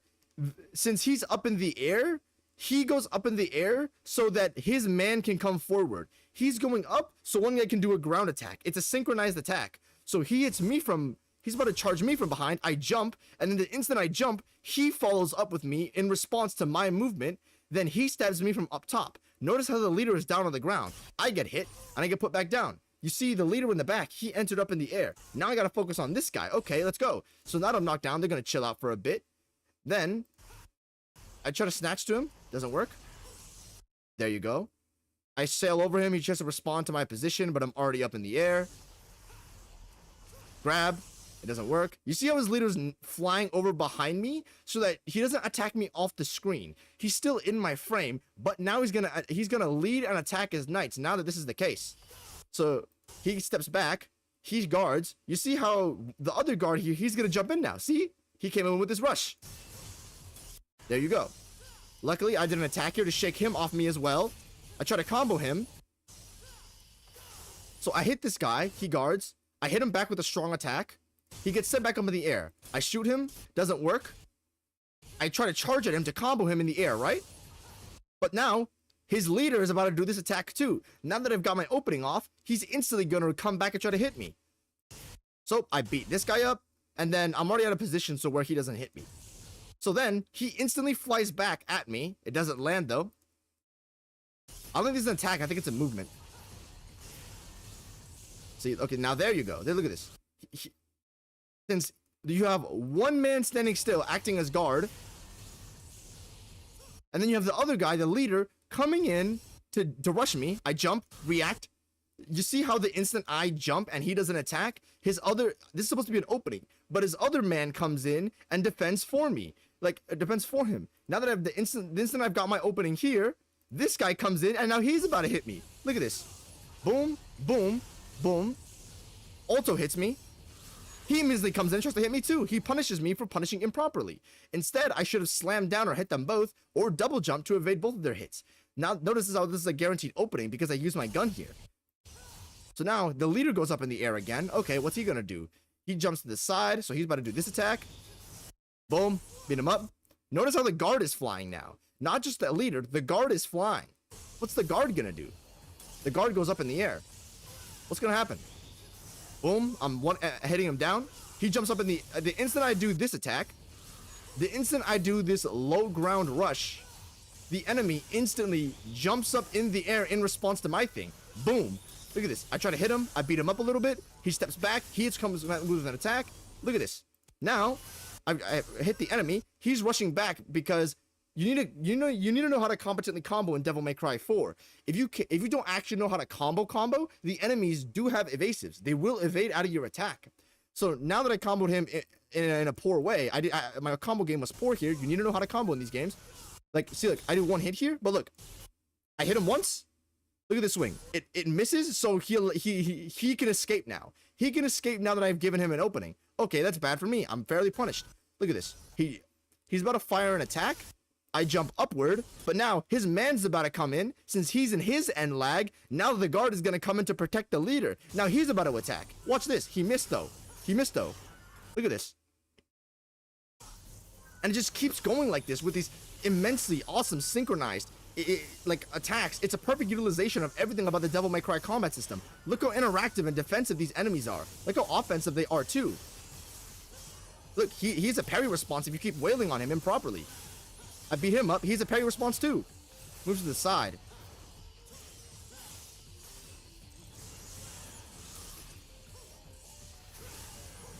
The great thing about these guys is that these encounters are infinitely varied with them. Like, they can do infinite, like, a shit ton of synchronized attacks, and they can just float into whatever they want. Like, here's another encounter I did earlier where I lost to. Look at this. Synchronized attack. 1, 2, 3. Another synchronized attack. I use my evasive here. He guards me. See, like, they account for your position as well. If you're on the ground like this, they will also be on the ground with you. I get beat up here. 1, 2, 3. But now, one guy goes in the air. I want to hit him. I'm staying in the air. Now they're all going up in the air. If you want to stay in the air, they'll immediately respond to you as well. Parry responses. He tries to hit me. Parry response. Look at him. His man's in the back is about to do a large telegraphed attack. This is the interesting part you see right here. Rewind back a little bit. I have my opening on this guy right here. I have my opening on him, right? I'm going to hit him. But since I get my fair opening off, now the extra guard on the back, he's going to defend his other guard. Even without the leader, they still have synchronized attacks and protections for each other. Whether it's guard to guard, leader to guard, guard to leader, it doesn't matter. See, look, now that I get my fair opening off, okay, you get a fair opening. You can hit him a little bit. Notice how much I hit him. Now he can charge up an attack, so now I have to be wary. I have to be aware of my surroundings while comboing him. Boom. Now I'm being hit. Notice in this encounter how after I get my opening off, he jumps up so his mans can come under him and hit me. So that there's no weird glitch here. There's no weird jank where the enemies overlap things. He goes up so he can go under. And it just keeps going like this, man. He goes up in the air and now his mans is on the ground. You see like how interactive and how much duality there is between the enemies? It just never ends with these guys. They're by far the most well-designed enemies I've seen.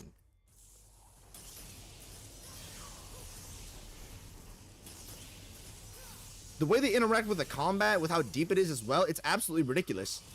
I've never seen anything else like this.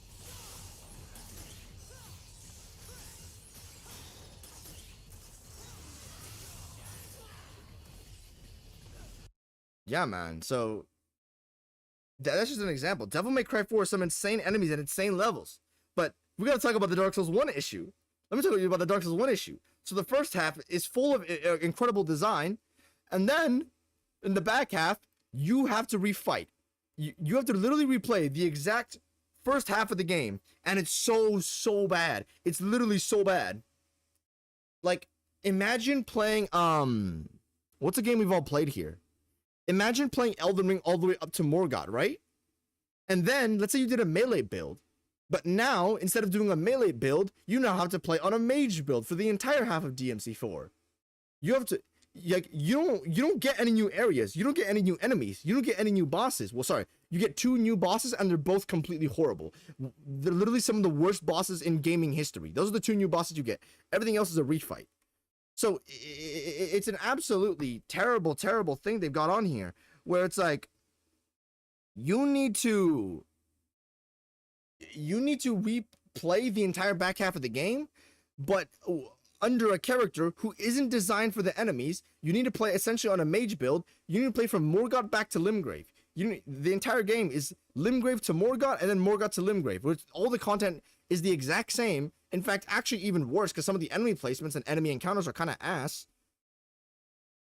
With the moveset that is not designed for the enemies you have, and you get some of the worst bosses of all time on top of it.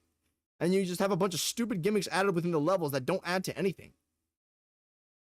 The combat in DMC4 is one of the best of all time. The utilization of the combat is one of the best of all time. The actual base enemies and everything, it's not like everything's horrendous. The Alto enemies I showed earlier, like the Bianco and Alto Angelos, they're still great on the back half. But the problem is, you know, they're just putting encounters that's so ugly, man. It's not good. So Devil May Cry 4, I still say you play it because it's pivotal to the story, but there's definitely some giant flaws in it. I don't think I can give this game above a 6 out of 10, because when you reskin the back half of your content, in such an egregious way, I'm sorry, I can't. I would still say play the game because there's still some amazing merit to Devil May Cry 4, but oh man, it is insanely flawed. So I still say play DMC4. I want to recommend you drop it, but you know, it's going to be a little bit rough. It's going to be a little bit rough, man. Also, Mission 19 is one of the worst things I've ever seen in a video game. DMC5. So DMC5, all the other DMC games have bad enemies. DMC5, no bad enemies. All the other DMC games have at least one bad boss. DMC5, no bad bosses. All the other DMC games usually have some annoying level or annoying gimmick. DMC5 has 0 annoying level gimmicks and nothing annoying in it. There is no bad content in this game. Maybe mid content, maybe subpar content, maybe mediocre content. There is nothing bad about DMC5. Nothing bad about it. Now, here's the thing about DMC5. DMC5 is not a game from the moon. I reference games as games from the moon when they're absolutely flawless. There's nothing wrong with them. It is absolutely crazy that these games even exist.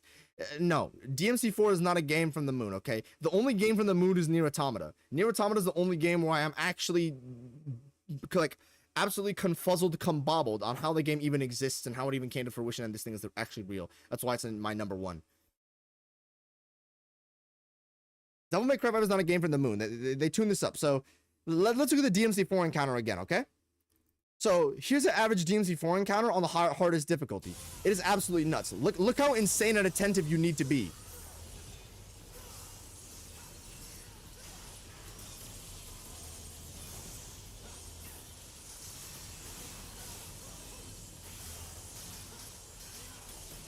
Oh, here's 2 enemies right here. Oh, here's a spinning blade right here, dude. Oh, here's another whirling blade right here, dude. Oh, here's a laser right here. Oh, this guy just parried you. Oh, he's jumping in. Oh, here's another spinning blade. You have to watch out for this. Oh, here's another spinning blade. You have to watch out for this. Okay, this enemy just parried you. Oh, he's right here. Okay, bing, bang, boom. Okay, there's another enemy right here. He's gonna hit you with the air. Okay, there's another spinning blade. It's about to hit you.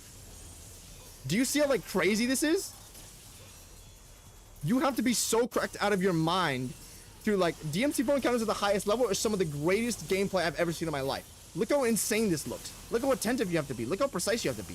This is on the hardest difficulty, by the way. Don't worry about it. It's not going to be this difficult first playthrough. But on the hardest difficulty, man, is it some insane stuff. So, in DMC5, they said, obviously, this is very hard to make. DMC4 is such amazing, incredible first half encounters, but a lot of the back half stuff is not good. So, in DMC5, they says, we can't have this happen again. We can't repeat the first half of the game all the way over again. That was horrendous. Everybody hated that. Everybody hated that. Nobody likes repeating all of the first half of DMC4 again. Nobody likes it. Nobody likes it. So they said, well, all these hard enemies take a while to program. All these amazing bosses designed for Nero take a while to program. All of these amazing enemy encounters and levels take a while to program.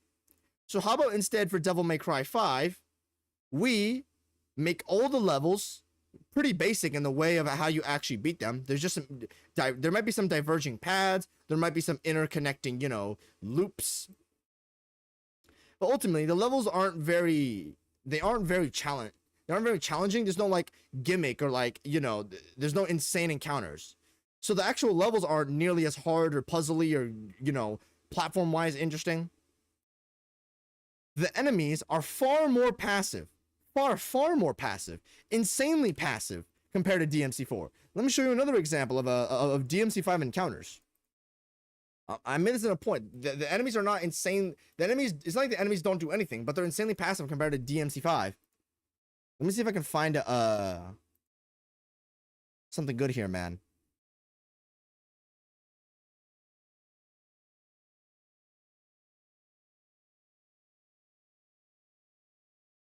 Oh, there's no way. Oh, I don't have something.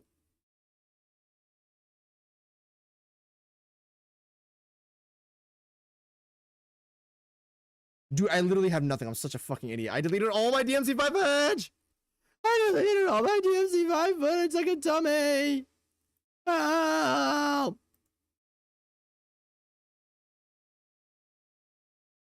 Fine. Okay, I'll pull up my YouTube. Pull up my YouTube.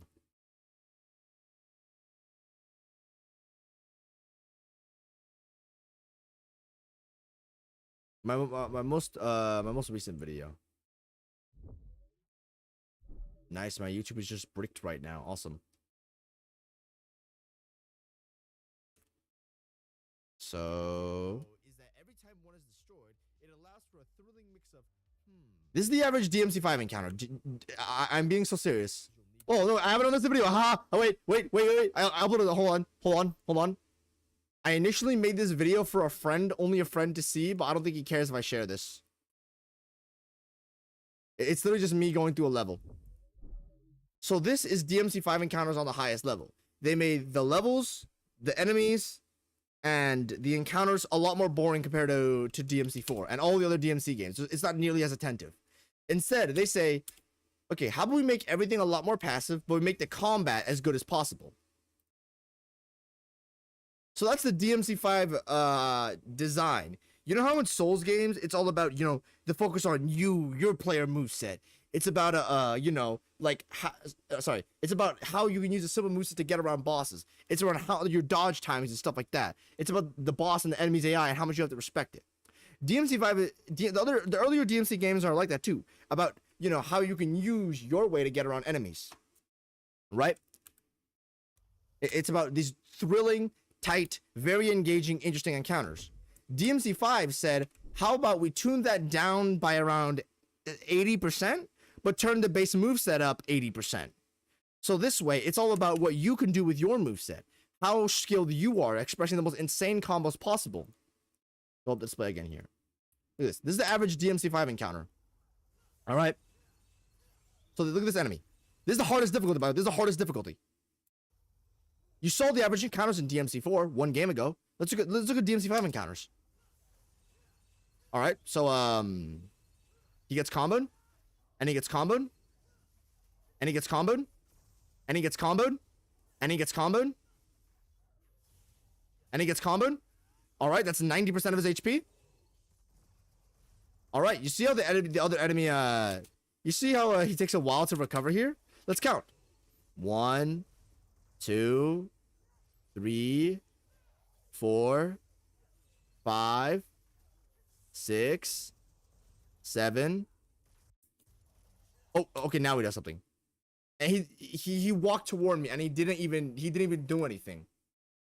The concentration of enemies is also far smaller. You only get like a couple enemies per encounter. You don't get those like 10 enemies in an encounter every single time, man. It's around like 3 enemies per encounter now. Also, look how high the scaling is. Look how long it takes me to kill even one enemy. Maximum damage, maximum damage, maximum damage, maximum damage, maximum damage, maximum damage. Bang, bang. Boom, boom, boom, boom, boom, boom, boom, boom, boom. Look how much hits I'm doing on this guy. And this is a basic enemy. This is not a difficult enemy. This is not an elite enemy. This is a basic enemy. Look at this. 3 times damage, 3 times damage, 3 times damage. 1, 2. Up again. Throw another punch in here. Knock him away. Throw another punch in here. Giant maximum charge nuclear bomb gun. Here's a giant hit. Here's another hit I do. A giga explosion on top of it. Pull him back. You see how much stun is being dealt by the bullets? He's being hit like 50 times within the span of 2 seconds. Boom. Pull him back. 1, 2. Bing, bing, bing. Another jump. Bing. Another punch. Giant explosion happening. Grapple him again. And he's still not dead. Look how much I'm wailing on this guy for like 20 seconds and he's not dead. This is a very basic enemy. This is the second enemy you encounter in the game. This is not an elite enemy. This game is supposed to have very, very tanky enemies because if the player moveset is so insane, they need to know how to express it well. And you can't express that well with such weak enemies. So you need to have them be immensely tanky. And that's not boring in my opinion. You need you need tanky enemies for a combat system like this to really flourish.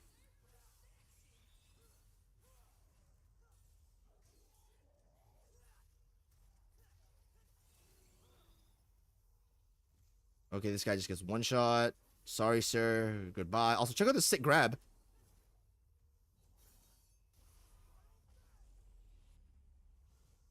Yeah. Like, just look at this on an encounter by encounter basis.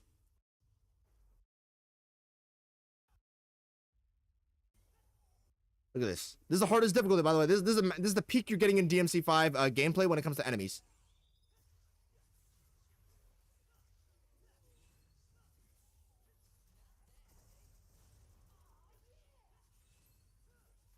But I don't know if you could tell. This is skilled gameplay. This is supposed to be very I'm not here to like, you know, jerk myself off or anything, but like you can look at the inputs on the controller. Like this isn't like easy to do. Like you're supposed to be hitting like a million buttons. Like most people are not capable of doing a combo like this. Actually, one comboing an enemy like this on DMD is insanely difficult. Like even I can't do this consistently.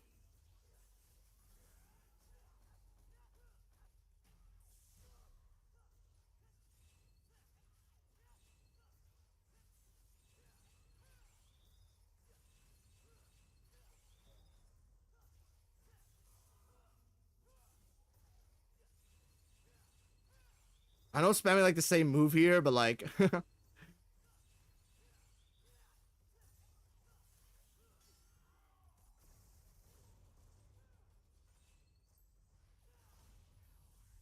so yeah, if you're into this type of gameplay where it's just genuine combo slop, Like the highest level of DMC4 gameplay is what I showed earlier with the actual encounter. Highest level DMC5 gameplay is okay. Let me show you what highest level DMC5 gameplay is. This is highest level DMC5 gameplay.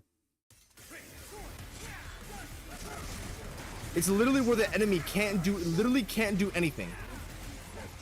This is what the game is supposed to be like at the highest level. It's not supposed to be about super attentive enemy encounters. It's not supposed to be a bit about, you know, where you're constantly revolving around the enemy, paying insane attention. There's an insane back and forth within combat. No, Devil May Cry 5 combat is about doing the most absurd, explosive combos possible with the most insane actions ever. This is what the peak of the combat looks like, and it's the most fun. It's the most fun I've ever had in any video game ever. Like, I enjoy DMC4, but nothing comes close to this.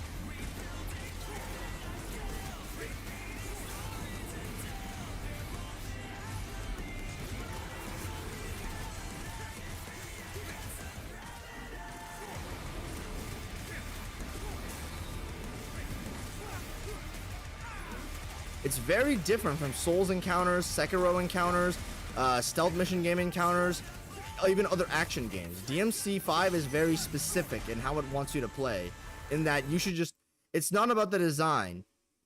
DMC5 is not necessarily about the design, it's about how much fun you're having. So they made the movesets as absurd, as explosive, as ridiculous, as crazy as possible. And I think they did that very, very, very well. It's just that it's not for everybody. So that's my take on the DMC series. This is a top 3 game of all time, though. This is the most fun feeling I've had in any game ever. I mean, just look at this is not my this is not my clip, but this is from Mr. Best Buddy Brent Zavuk on YouTube. Subscribe to him. Look at this.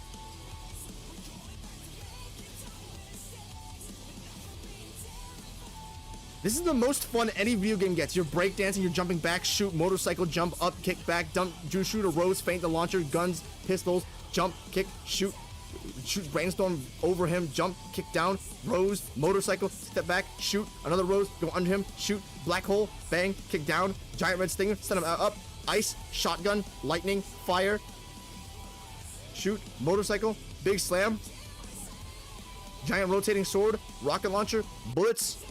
Yeah, it's supposed to be like this absolutely ridiculous, like, what is even going on type of video game. That's what DMC5 is about. Actually, I got another one too. I just steal these from other people. These are not my clips. When someone asks me what DMC5 is about, I just have these on me. So if you think this looks fun, or you think you'd enjoy this, go ahead. I wouldn't recommend you start with 5. I'm so sorry if like, my recommendation to or like the way I told you about this is like really fucking scuffed. It's not really a straight answer. Sorry about that. But if you want me to be honest, try 1. If you don't like it, just jump to 3, 4, and 5. I want to recommend you start with 5 because the story makes you don't care much about the story. I think DMC5 has actually a pretty solid story if you actually, like, you know, play the other games first. It builds off these games immensely well, like immensely well. Like, I've never seen a game build off its previous game so well. I've never seen one game build off its previous game so well. Yeah, this is what I would say you go, though. Also, if you play 3 and 4, it's gonna be much easier for you to learn 5, because this is not easy. This is definitely not easy. Look at Dante inputs. Look at this. Look how many inputs you're doing. Look at the controller. Have you ever played a video game that makes you do 100 inputs every 10 seconds? Look how fast you need to. Trust me, bro. I've gotten like wrist pains and, like, you know, like finger injuries from this. This is not easy at the, like, you won't get it by playing the game, but at the highest level, it will absolutely hurt your hands. It's very fun though. It's worth it, but this is very difficult to do. So yeah, this is what I would say. Play 3, 4, 5 if you're in a hack-slash mood about absurd things. That's all I'll say about DMC5 and in general the series. Well, what was the clip I was gonna go to earlier? I forgot.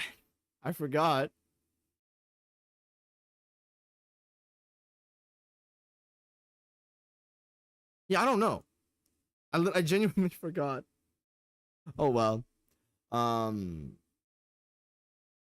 This is a very thorough answer. Thanks, man. I hate jank and I don't give a fuck about story, so it sounds like I should start with 3. Yeah, if you hate jank and you don't care about story, then just start with 3. Just start with 3, man. Seems like a whole boss encounter, to be honest. No, it's every enemy encounter. It's insane. Similar to the powers in Ultra Kill? Perhaps. I need to play Ultra Kill. How are the bosses in the older DMCs? Not very good. Janky and weird. There's one highest tier in DMC 5, though. And nobody cares about DMC 2. A couple great bosses and one GOAT contender in DMC 3. There's one GOAT contender in DMC 4. And then there's DMC 5 has one of the best boss rosters of all time, in my opinion, though. It's a very like, you kind of wouldn't get it unless you spend way too much time on the game. That's literally it. I don't blame anybody for having the roster just alright. You know what I mean? And reboot is untouched. Reboot is untouched. I don't really care for the reboot, honestly. I have no interest in it. Reboot is just like, all right, it's reboot, whatever. Like, I understand it's Devil May Cry on the name. Doesn't mean I want to play it. I know that the gameplay is good, but I don't have any interest in it. If you're not about Dante, Virgil, Neo, about the main story, then I do not care. You know what I mean? Oh, I've spoke so much. My throat literally hurts now. Yeah. Oh, we didn't even get back to FF16 for like an hour, man. I'll dip out here though. I don't have the voice to continue the rest of the stream. Okay, usually I can go for much longer, but when I'm so dehydrated and when it's so hot over here, I can't, man. But yeah, we're gonna return to desktop, save the game. All right, thanks everybody for showing up on the stream. Thanks, barbecue cheese, awesome. Thanks coming in, Brandon, awesome as always. Also, your Discord PvP's coded. Have a good one, bro.